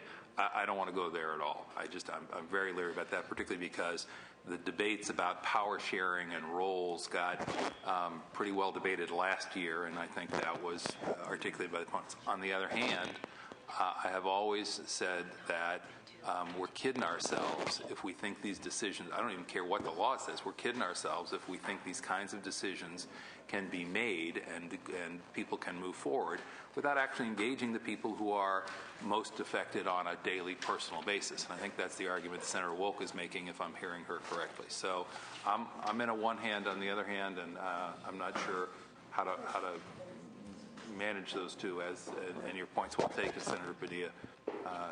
With the chair out of the room, particularly, it's tough to know both timelines and process. Well, and I certainly don't have a problem with waiting before the committee makes a decision for the chair to return. If she wants to weigh in on this, she may very well, and I think she may have some important input as it relates particularly to the negotiations last year around the water package, because obviously that's a concern to me as one that was intimately involved in that, and I understand where you're coming from, Senator Wolk. I truly believe you're doing the right thing for your constituents, to continue to stand up for them and to make every attempt you can as it relates to this very important issue. But I think there is a broader issue here as it relates to the involvement of the legislature in total. All the work that was done last year, the agreements that were made. We moved, as you know, to the requirement for an NCCP because of its rigor, because everyone believed that it was the gold standard, if you will, relating to environmental protections and involvement of the stakeholders and parties that would be affected in one way or the other, and that was an agreement that was reached as part of that package. I know you didn't support that. I understand it, and I can appreciate that. But again, what you need to do as it relates to representing your constituents, and I think what the legislature needs to do in honoring an agreement that was hammered out over a number of years, is an important distinction to make. So we'll all vote our consciences, obviously, on this, but certainly that's why I can't support this bill, although I might not disagree certainly with the reasons that you've stated for moving forward on it. Again, I think we need to wait and see how the process that we all agreed to, or two-thirds of us in both houses agreed to, as it relates to these issues plays out before we start making changes. It gets more and more difficult as we continue to hear the refrain from people, whether we're dealing with the budget or something as big as the water package, that there's no such thing as a deal in this building any longer. And I think that is certainly not where we want to go, and it's not in the best interest of the people of the state or the operation of the House. So with that, Senator Keogh. Thank you, Senator Cogdill. I'll just be brief.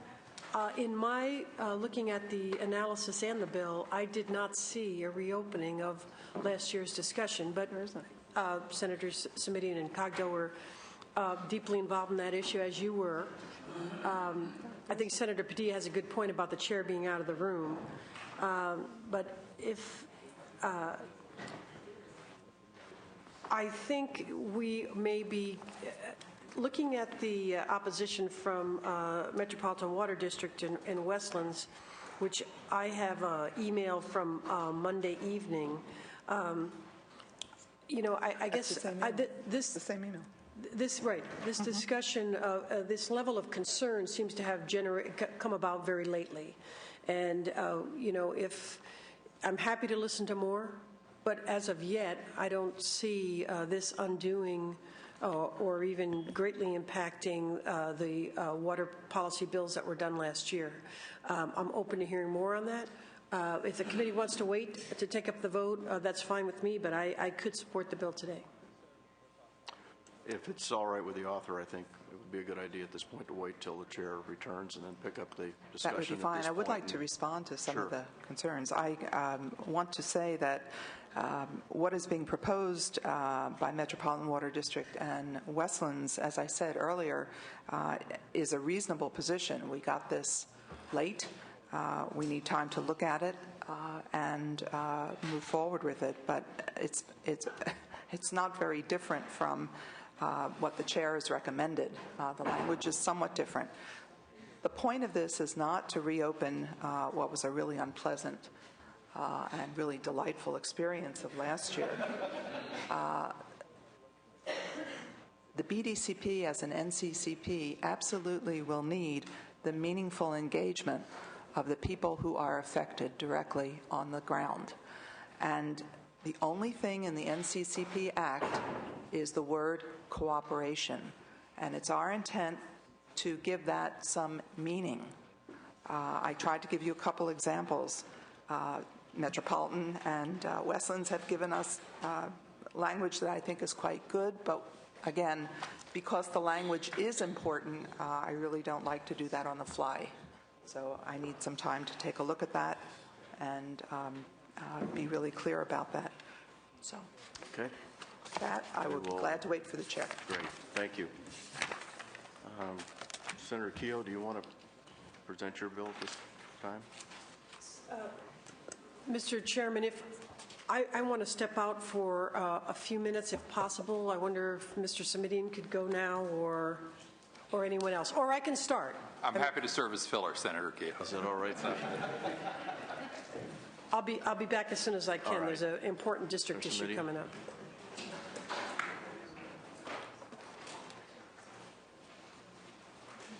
Where's Tim?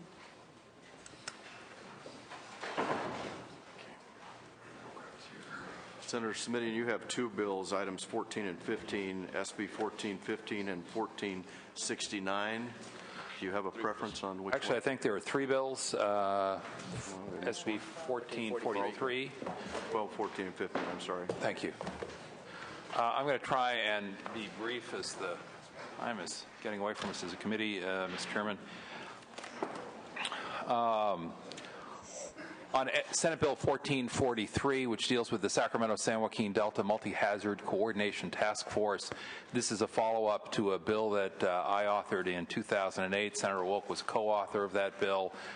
There's a task force that's been created. There's some question about whether or not the task force will be able to get its work done in a timely fashion. This is just an effort to extend the sunset in order to ensure that the work gets done before the existing sunset takes effect. Staff has come up with some suggested language that is proposed as possible amendments that make sure that the task force goes away at the earliest possible opportunity while still getting the report completed. And I think that's a nice way to finesse the language issue, frankly, and I would be happy to accept that as an author's report, and I would request an aye vote. All right. Any witnesses in support? Yes. I'm sorry, staff is reminding me that there are other amendments. Happy to accept all of the amendments that are proposed in the analysis as author's amendments. All right. Any witnesses in opposition? Comments from the committee? I'll move the bill.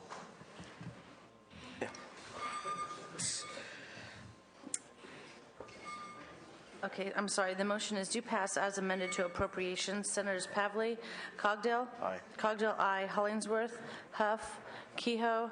Aye. Kehoe, aye. Lowenthal, Padilla, Simitian. Simitian, aye. Simitian, aye. Wolk. Wolk, aye. It has four.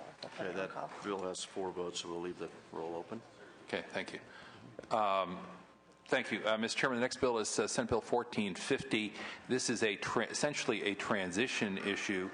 Members will recall, apropos of our earlier conversation, that the 2009 legislation, among other things, established a Delta Stewardship Council and provided that that council is the successor to the California Bay Delta Authority. It requires the newly established council to administer contracts and grants and easements and agreements made or entered into. The transition issue here is that to help jumpstart the council's efforts, the Department of Water Resources on January 25th of this year issued a request for qualifications to provide project management, technical services, and environmental services for the Delta Plan on behalf of and under the general direction of the Delta Stewardship Council. This bill would simply provide that a contract made or entered into by DWR, the Department of Water Resources, is not binding on the council unless the contract is approved by the council. So it's essentially, as I say, Mr. Chairman, a transition issue. DWR has initiated contracts that will affect the workings of the Delta Stewardship Council. And this bill simply is designed to ensure that the council has the discretion to ratify such contracts or not before those contracts become binding on this newly created entity. I would just say this issue may be taking care of itself. The council is up. It has had its first meeting. But I would like to keep the vehicle moving, to keep the pressure on to make sure that contracts are reviewed and reauthorized and that the council has authorized those contracts. Okay. Thank you very much. Any witnesses in support?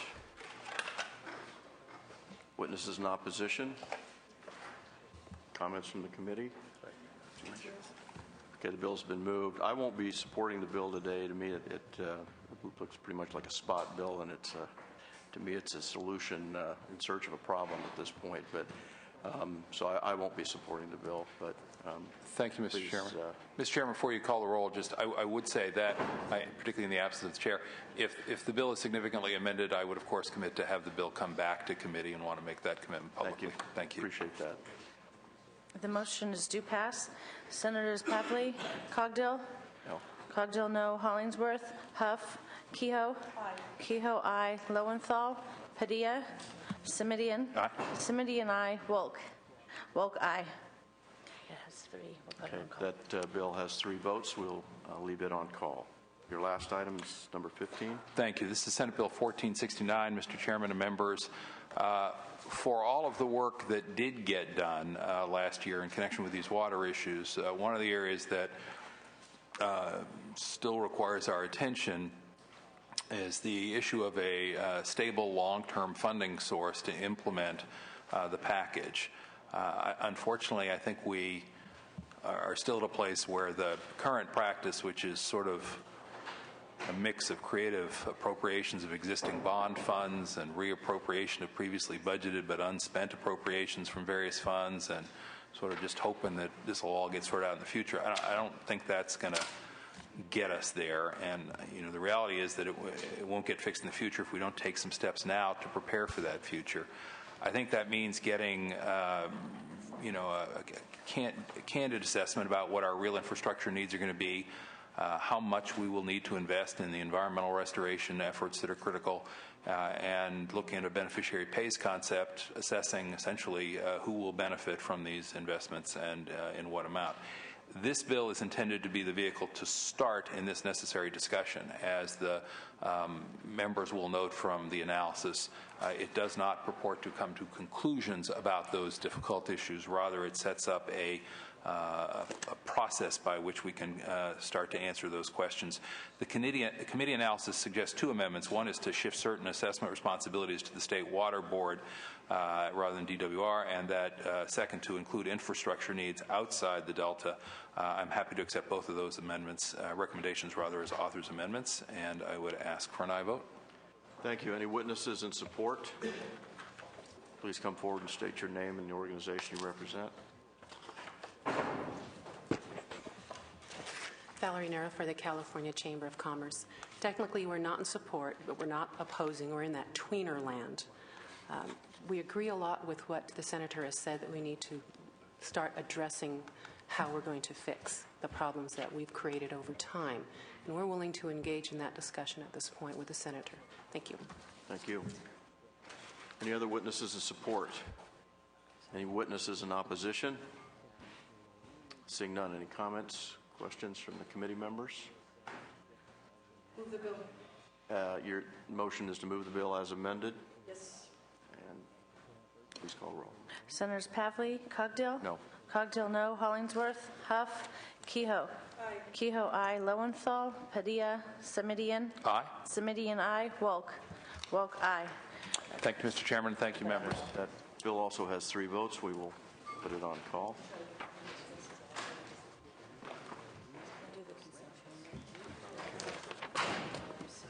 Let's go ahead and do the consent items quickly. Items 16 and 17. Senators, this is a consent calendar. Senators Pavley? Aye. Pavley, aye. Cogdill? Aye. Cogdill, aye. Hollingsworth? Huff? Kehoe? Aye. Kehoe, aye. Lowenthal? Padilla? Simidian? Aye. Simidian, aye. Wilk? Wilk, aye.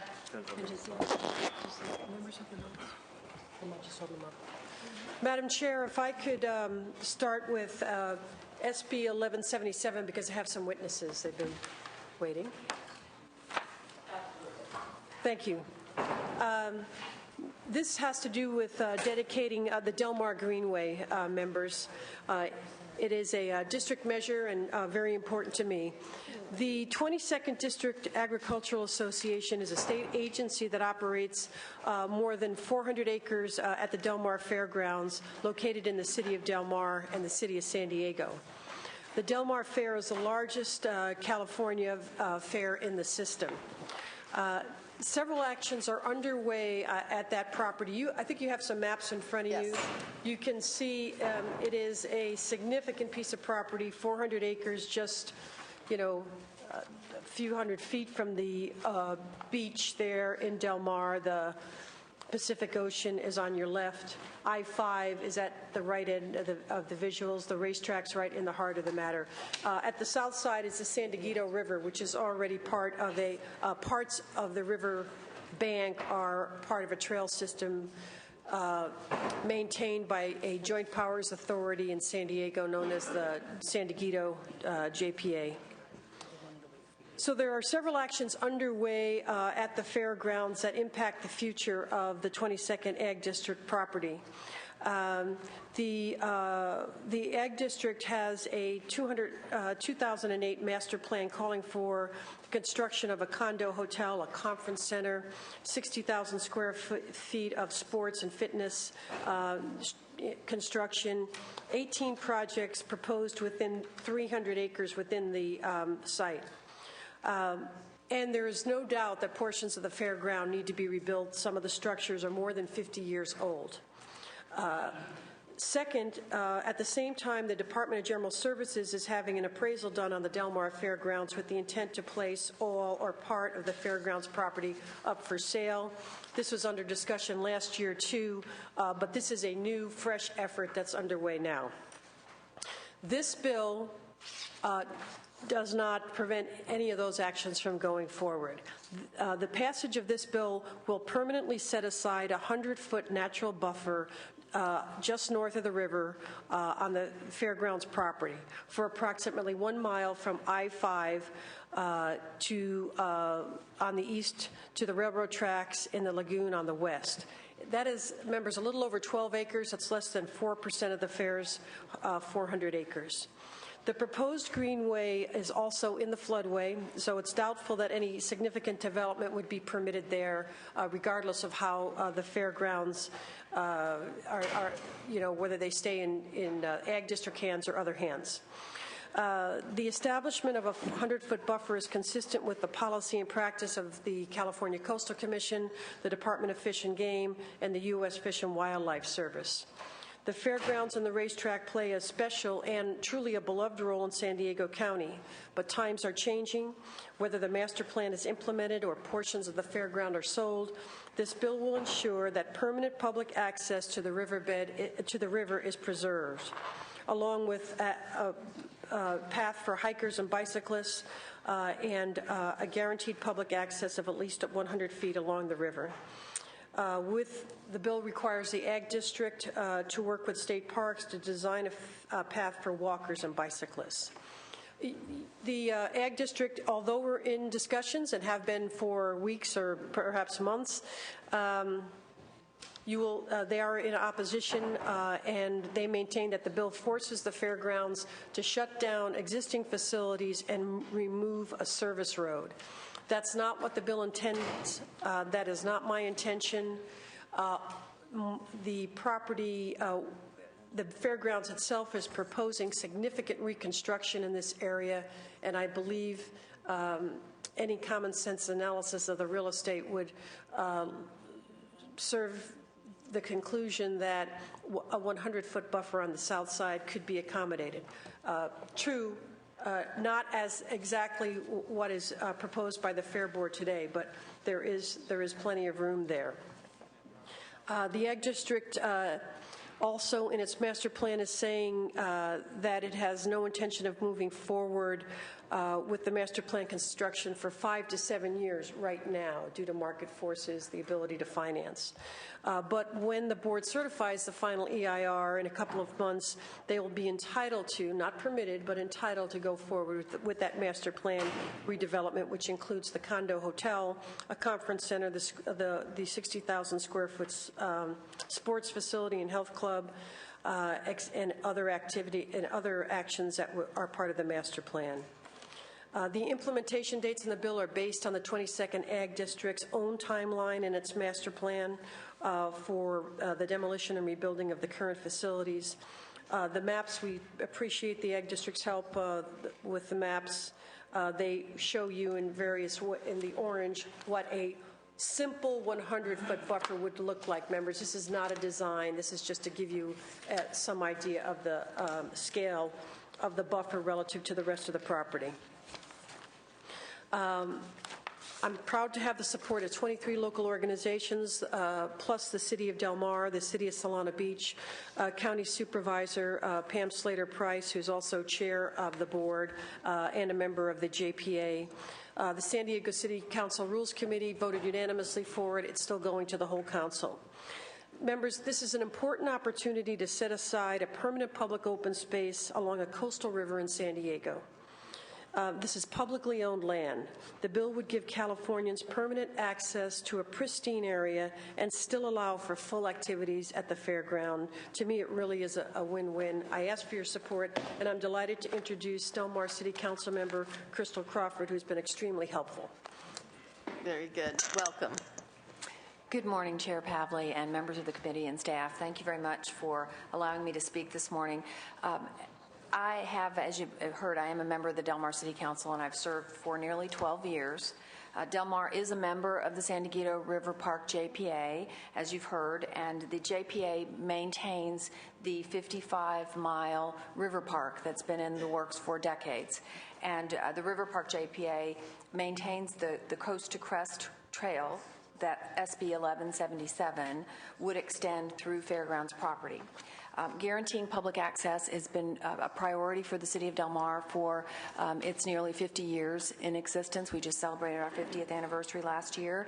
And in fact, during my time on the council, we have continued our efforts to create our own greenway on the south side of the San Diego River. We have acquired a number of parcels of open space from that are now in public ownership. And we also have the plans, the long-term plans, to relocate our public works yard to an alternate location at some point and remove that facility off of the river.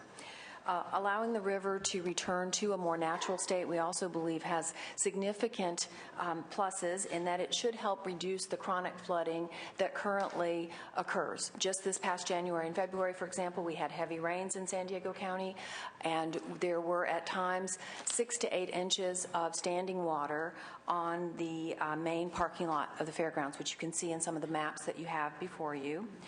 The Ag District, of course, has in recent years, and we very much appreciate this, worked with the River Park JPA to complete segments of that 55-mile Coast to Crest Trail along portions of the Ag District property.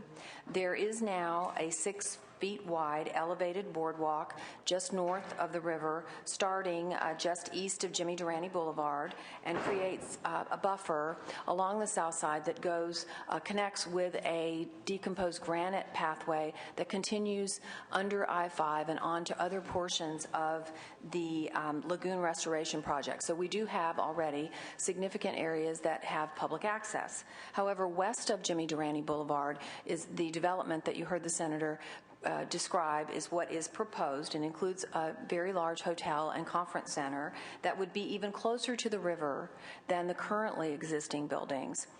The greenway zone that's being proposed here would remove the existing hardscape in that area and create opportunities for the 2 million plus visitors that go to the fairgrounds every year to enjoy the river and the lagoon, as well as the unique habitat that, in addition to creating that natural means, we believe, of protecting the fairgrounds from flooding.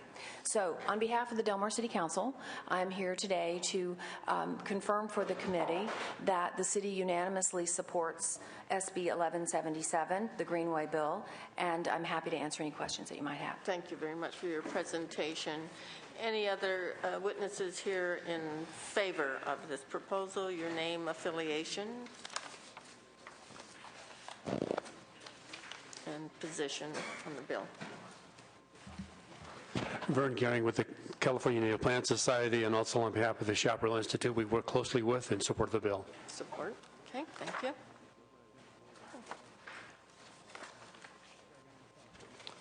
Good morning, well, almost afternoon, committee, Madam Chair, and the committee. Steve Assetti, Executive Director of the California Coastal Coalition. I'm here in support of the bill on behalf of our organization. San Diego County Supervisor and Board Chair Pam Slater Price is chair of our board.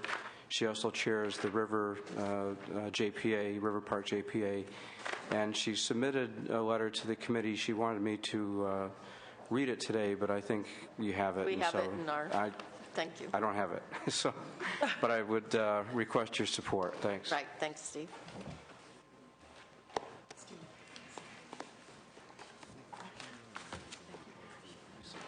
Hi, my name is Christina Tharp again, with representing the Sierra Club of California, and we wish to support this bill. One of the reasons that would be.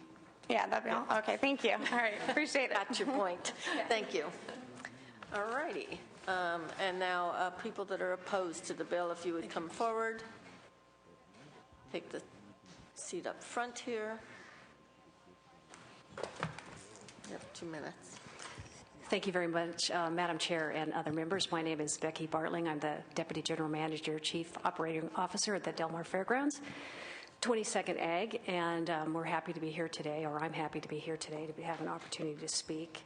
I want to thank Senator Kehoe. We have been working together. I know we've been working together for months, and hopefully we'll be able to continue on this. We are in opposition to the bill as it is.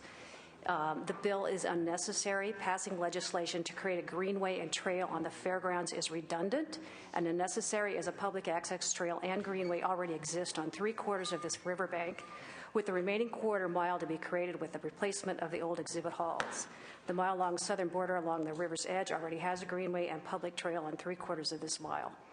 This trail, which was actually built with assistance of the fairgrounds, was designed by the San Diego River Park JPA and permitted through the California Coastal Commission, which the California Coastal Commission and the other agencies would also be the agencies that we would have to seek permits for any of our master plan projects. As stated in the Fairgrounds Master Plan EIR, when the old exhibit halls are replaced, a greenway and public trail will be created with an environmental buffer that will protect and enhance the San Diego River, but not impact the operations of fairgrounds, which is host to almost 3 million visitors a year. It impacts our operations, significantly impacts the operations. It completely eliminates the use of the highly utilized recycling center, will force the fairgrounds to move its maintenance yards, eliminates 58 low-cost RV spaces, and potentially the golf driving range. The cost of replacement of these facilities and construction of Senator Kehoe's Greenway has been estimated at almost $13 million. The Greenway also eliminates 400 parking space that is crucial to the support of a fair live horse race meet and our interim events.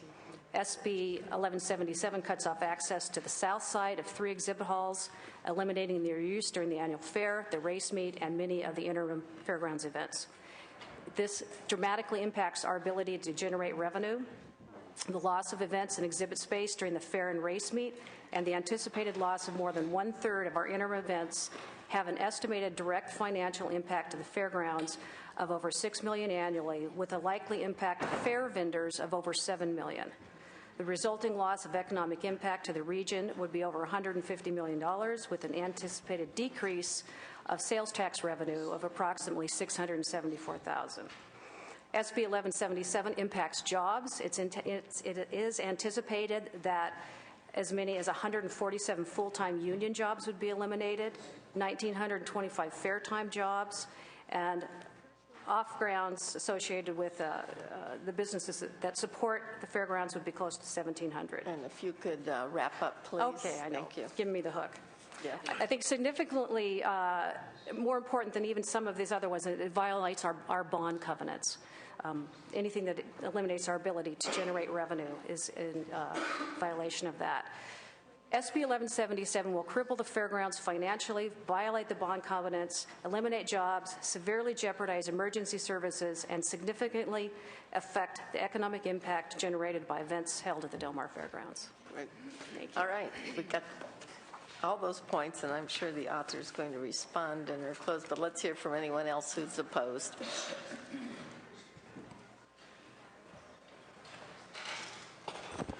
Madam Chair, members, Steve Chambers, representing the Western Fairs Association. We've had many of our members who run small mom-and-pop businesses that tour the fair circuit write letters of opposition, so we felt it was important to come in and just share a few brief comments today. We greatly respect Senator Kehoe and her interest not only in fairs but also the San Diego County Fair. We just want to note that there are only 3 fairs with coastal property in the western U.S., 2 in California, 1 in Oregon. They all face very unique challenges, and we look to the San Diego County Fair for its leadership. It's won every possible award that can be won for their interest in moving to zero waste, handling traffic and parking issues. That we look to their leadership. We often conduct tours of that fair to look at how they handle their recycling program and all those other things. So we want to express our grave concerns about this turning into kind of a fight. We want to see everyone work together, and we want to try and support the interests of the San Diego County Fair. So we hope that can be accomplished. Thank you. That's the goal. Right. Anyone else in opposition? I want to thank both of you for your testimony. Questions by members of the author? The bill has been moved, Senator Kehoe. I know you, and you'll be continuing to work with the fair people. I think you probably enjoy San Diego County having a fairground there. They had quite a list of concerns, though, so you have some work ahead of you. We do indeed, but I actually do love the fair and have probably been there, I don't know how many times, 25 out of my 32 years in California, maybe more. And I want to thank Becky Bartling for coming up and testifying. We've had numerous meetings. But we do have a different point of view on this buffer. The fairgrounds maintain that the 100-foot buffer is incompatible with the operations of the fair and the track, and I do not see it that way at all. Nothing in the bill impedes those activities. When the master plan is approved, after the circulation of the EIR, this entire area is going to be rebuilt. So, these maps are at different scales. I don't want to confuse you with a lot of different images of the same place. But the idea that a 100-foot buffer could not be accommodated down along the riverbank, where indeed it should be, and the fairgrounds has done it in other places. But we would like to ensure that it happens, whether the fair board is in charge of the property, another party is in charge of the property, a public agency or private agency.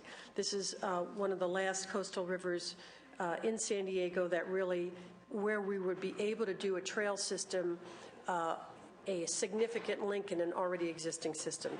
But we are continuing to talk. We had a discussion yesterday afternoon, and there's a way forward to look at how this could be integrated into the existing plan. But I do ask for your aye vote. As San Diego grows and only becomes busier and more densely populated, the opportunity to have a public trail along a coastal river just a quarter mile from the ocean is something that we should not pass up. This is publicly owned California property, members. I'm asking the legislature to exercise its oversight and direct that this permanent public open space be designated. And I would ask for your aye vote.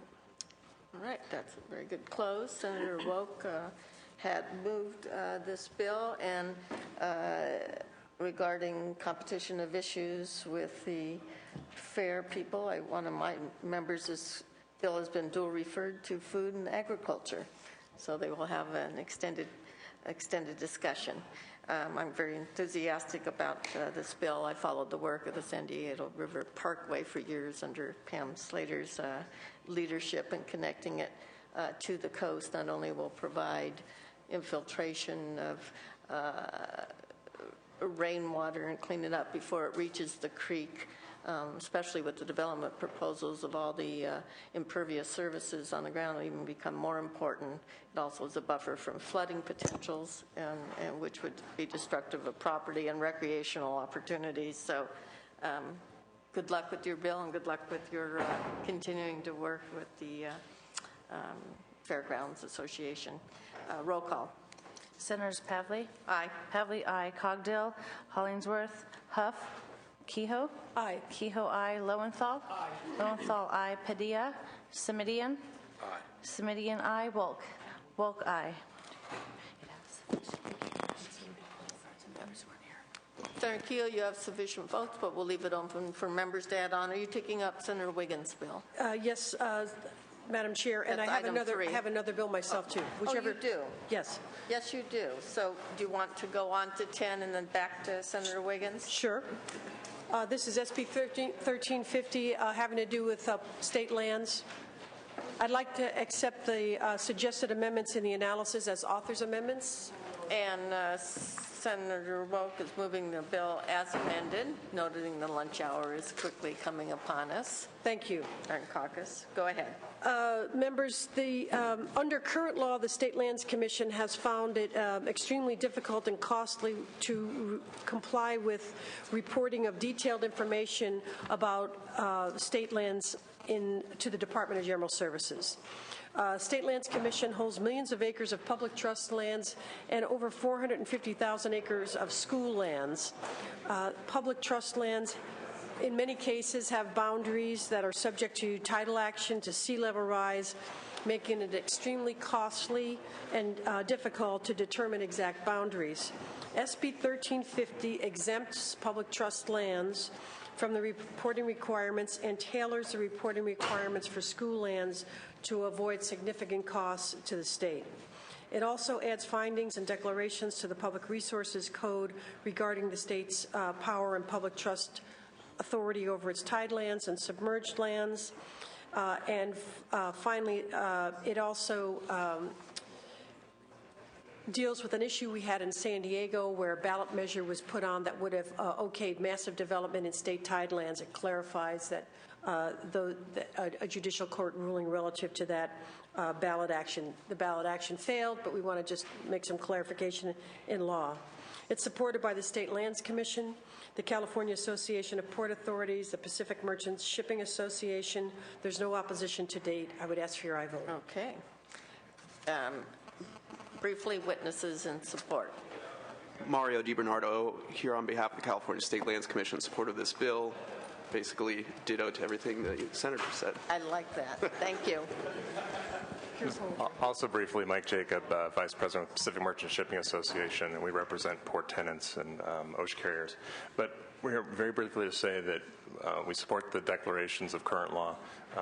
Nothing has changed with regard to common law statutes in terms of their applicability to state land since the admission of the state into the Union in 1850.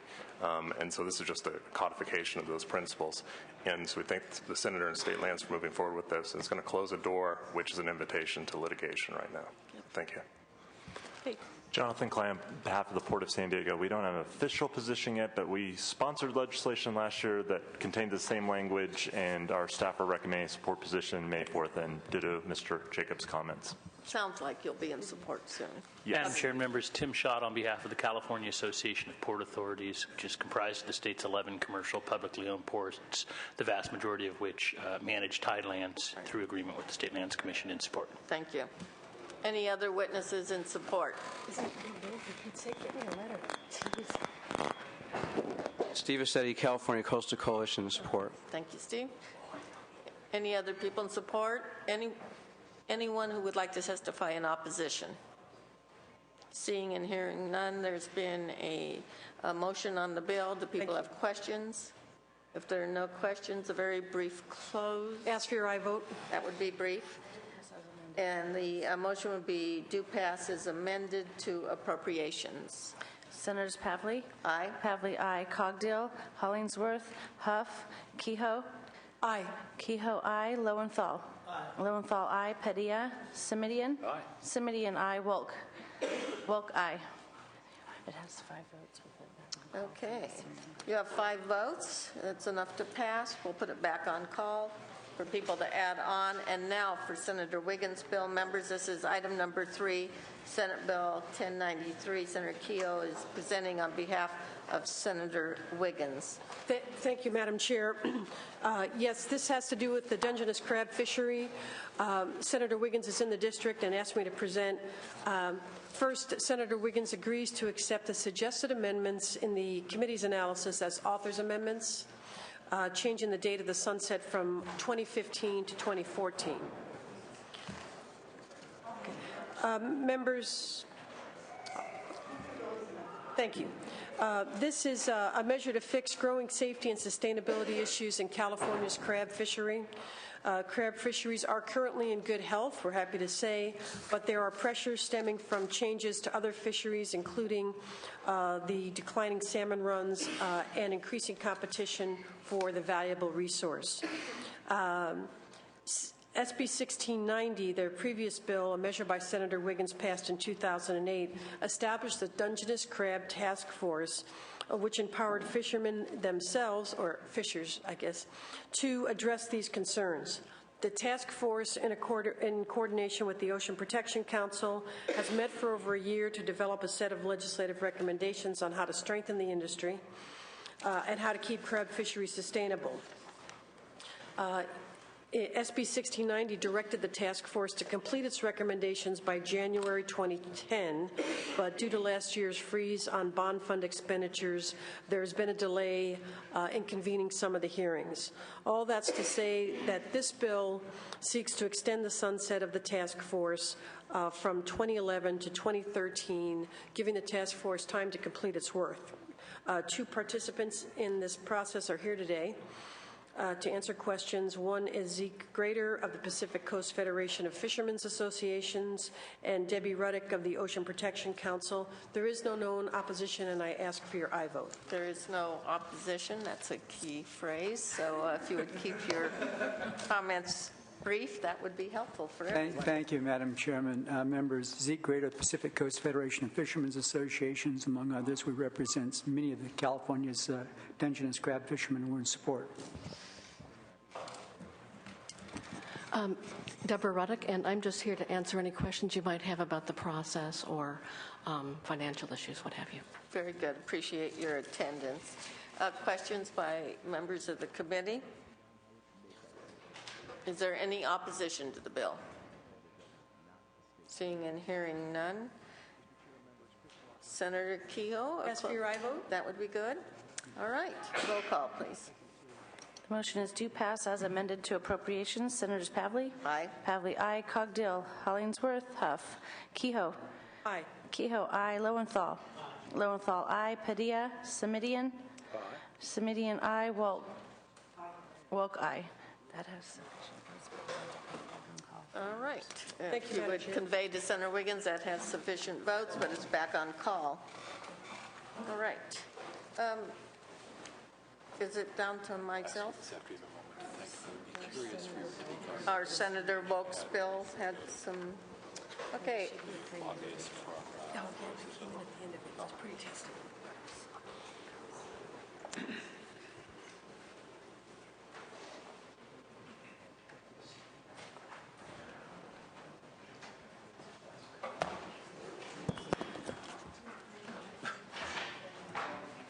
Deja vu. Madam Chair. Discussion. I was presenting a bill in public safety, but I understand you're going to suggest an amendment. I am. Madam Chair, you suggested Yes. 2 amendments, Amendment 1 and Amendment 2. Amendment 1 does not appear to have any concerns. Okay. Amendment 2 is where the disagreement comes in. I would suggest that we simply move forward with Amendment 1, and I believe we received last night from Metropolitan and from Westlands alternative language for the second part, which actually is pretty close. But again, it came in last night. I want an opportunity to look at it. So I would like to suggest that we we pass this through with Amendment 1, and we go to appropriations with my assertion agreement that we'll work with the parties as we get to approach to try and work out the language for Part 2, working with your staff as well to your satisfaction as well. With that commitment, that would be fine to go along with the Amendment 1. It would be a due pass to appropriation. This is courtesy to the author with the last-minute opposition to develop language that works for everyone prior to appropriations. So with that, had there been a motion on the bill? No. There had not. Move the bill. Thank you very much. Roll call. Senators Pavley? Aye. Pavley, aye. Cogdill? Hollingsworth? Huff? Kehoe? Lowenthal? Aye. Lowenthal, aye. Padilla? Simidian? Wolk? Aye. Wolk, aye. It is 3. There's 4, isn't it? Simidian vote? No. 3. 3 votes. The bill is on call. Okay. Are we down to me? Oh, good.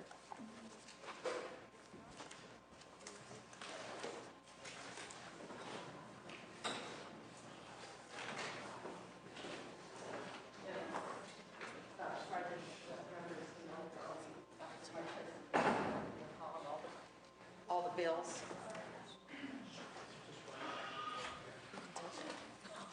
Touch it.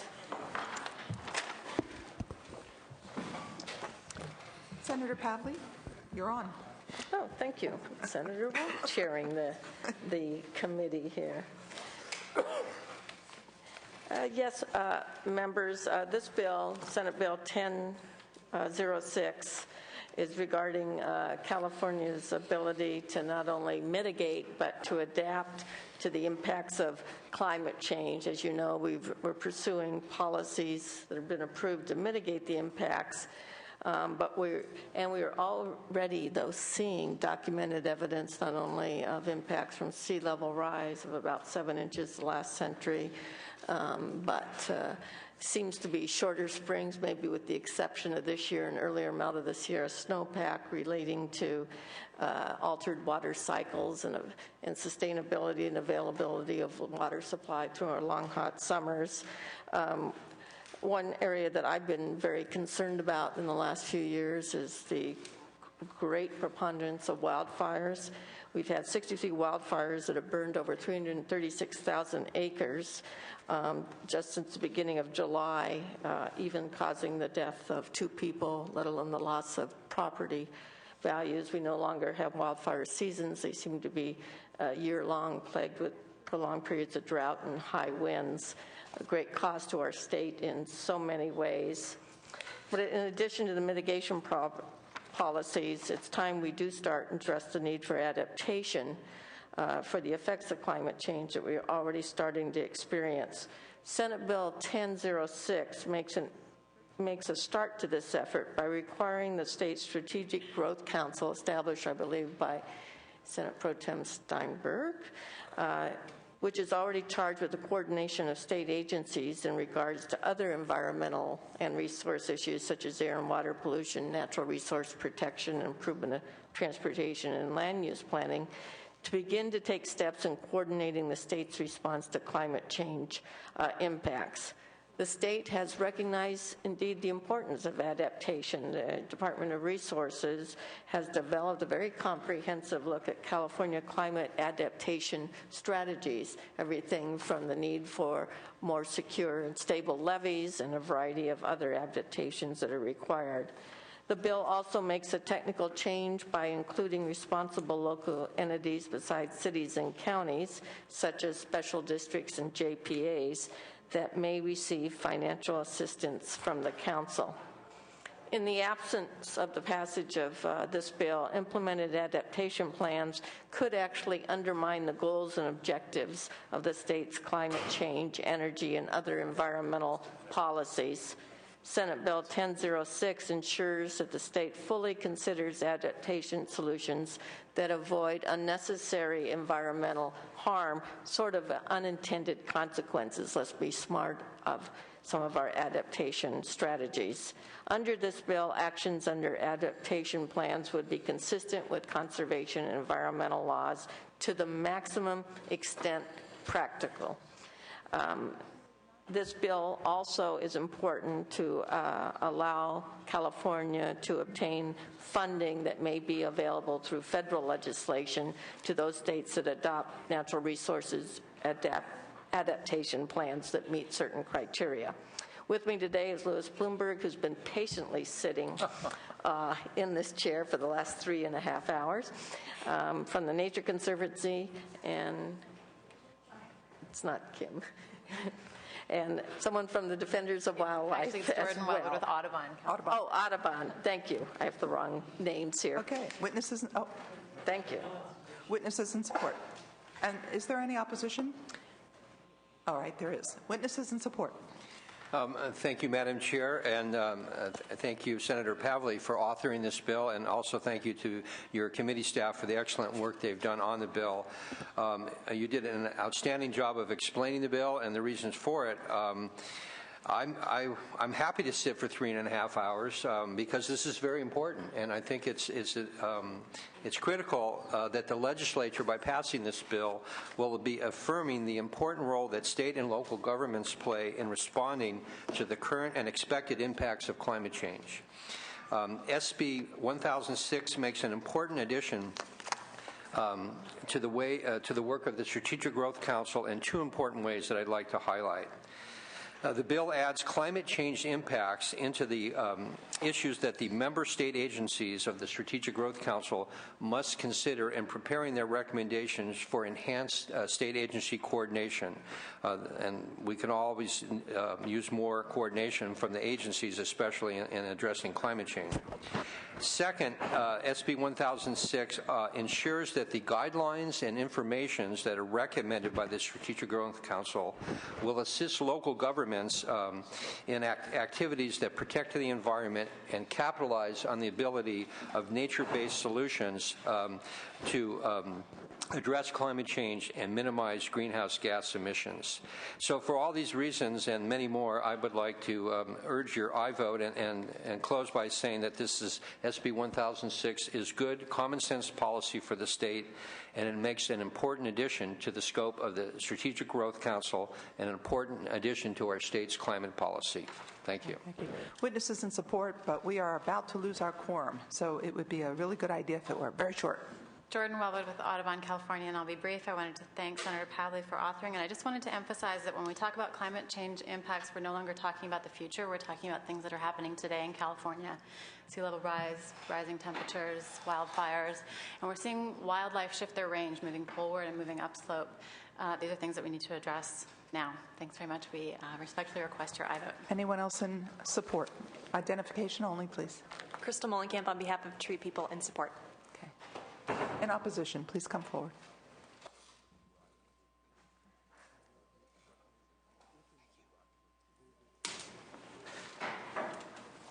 Good afternoon, Madam Chair.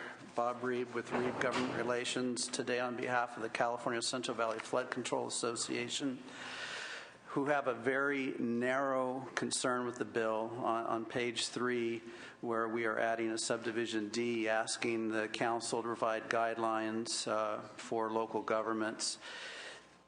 Paragraph 2 addresses the use of effective non-structural approaches protecting communities, and that simply is not feasible or practical in many areas of California where we have both populated areas that are right up against, whether it was good planning or not, they're right up against streams and rivers and creeks where non-structural solutions don't work for flood control purposes. We have other parts of the state that are built on alluvial fans where if you haven't really studied these things, where the rivers and creeks are actually at a higher elevation than the surrounding area. Again, those areas widely populated, production agriculture and the like, so that if you relied on a non-structural solution, when the river overtopped, it would flood a lot of land and a lot of people. So we need to either exempt the Central Valley Flood Protection Plan or the State Plan of Flood Control Facilities from this, or we need to insert whenever feasible on line 18 after the word approaches, so that we are not directing people to use only non-structural when structural is necessary to protect public health and safety. Okay, thank you. Any others in opposition? All right, perhaps are there questions from the committee? From the committee? All right, Senator, perhaps you would close at this point. You might want to address some of the opposition. Yes, absolutely. We'll continue to work with them. The parts of the bill he was referring to are just advisory recommendations. They give sort of this choices to local government to look at. Obviously, when the language in the bill talks about maximum extent practical, safety concerns of paramount interest. But local governments sometimes would welcome the information of looking at other options. Do we have cement culverts going down, or is there a different way to approach it? This just provides the information to them. It's advisory. It's a collection of information so they can make informed decisions on the best way to proceed. And I'm sure people in that local government would be very sensitive to any flooding or concerns about protecting the health and safety of the citizens they represent. And I ask for your aye vote. Okay. It's been moved. Please call the roll. The motion is due pass to environmental quality. Senators Pavley. Aye. Pavley, aye. Cogdill. Cogdill, no. Hollingsworth. Huff. No. Huff, no. Kehoe. Kehoe, aye. Lowenthal. Lowenthal, aye. Padilla. Simidian. Aye. Simidian, aye. Wolk. Wolk is aye. The bill has sufficient votes. We'll put it back on call for absent member.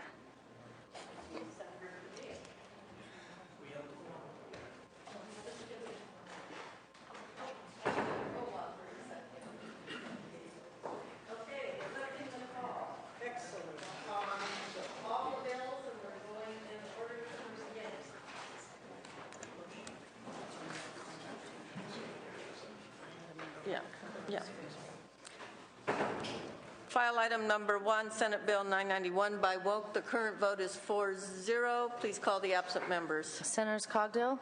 Cogdill, no. Hollingsworth. Huff. No. Huff, no. Kehoe. Kehoe, aye. Simidian. Simidian, aye. That bill has sufficient votes and it's out. This bill is out. The vote was 6-2. Item number 2, Senate Bill 1006 by a wonderful author. Mm-hmm.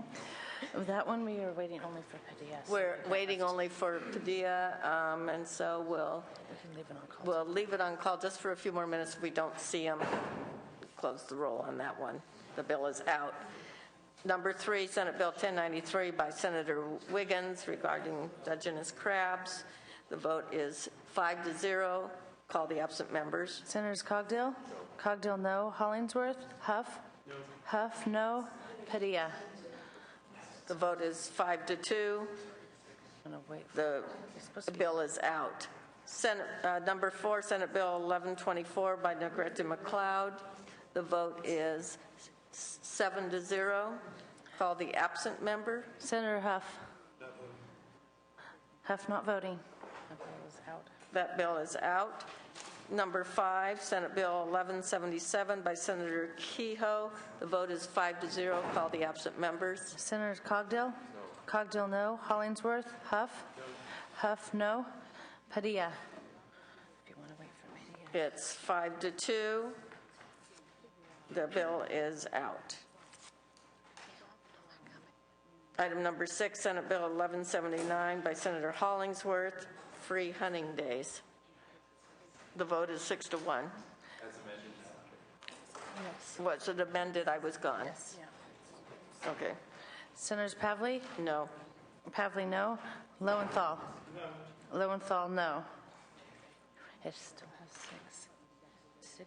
It's out. Vote is 6-3. That bill is out. Passes to appropriations. Number 7, Senate Bill 1303 by Senator Woke. The vote is 4-0. Call the absent members. Senators Cogdill? Cogdill, aye. Hollingsworth? Huff? Huff, aye. Kehoe? Kehoe, would you like to vote on number 7? I would indeed. Thank you, Madam Chair. Aye. Kehoe, aye. Simidian? Simidian, aye.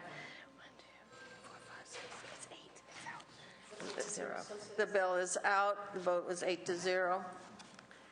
Moving on to file item 8, 1334 by Senator Woke.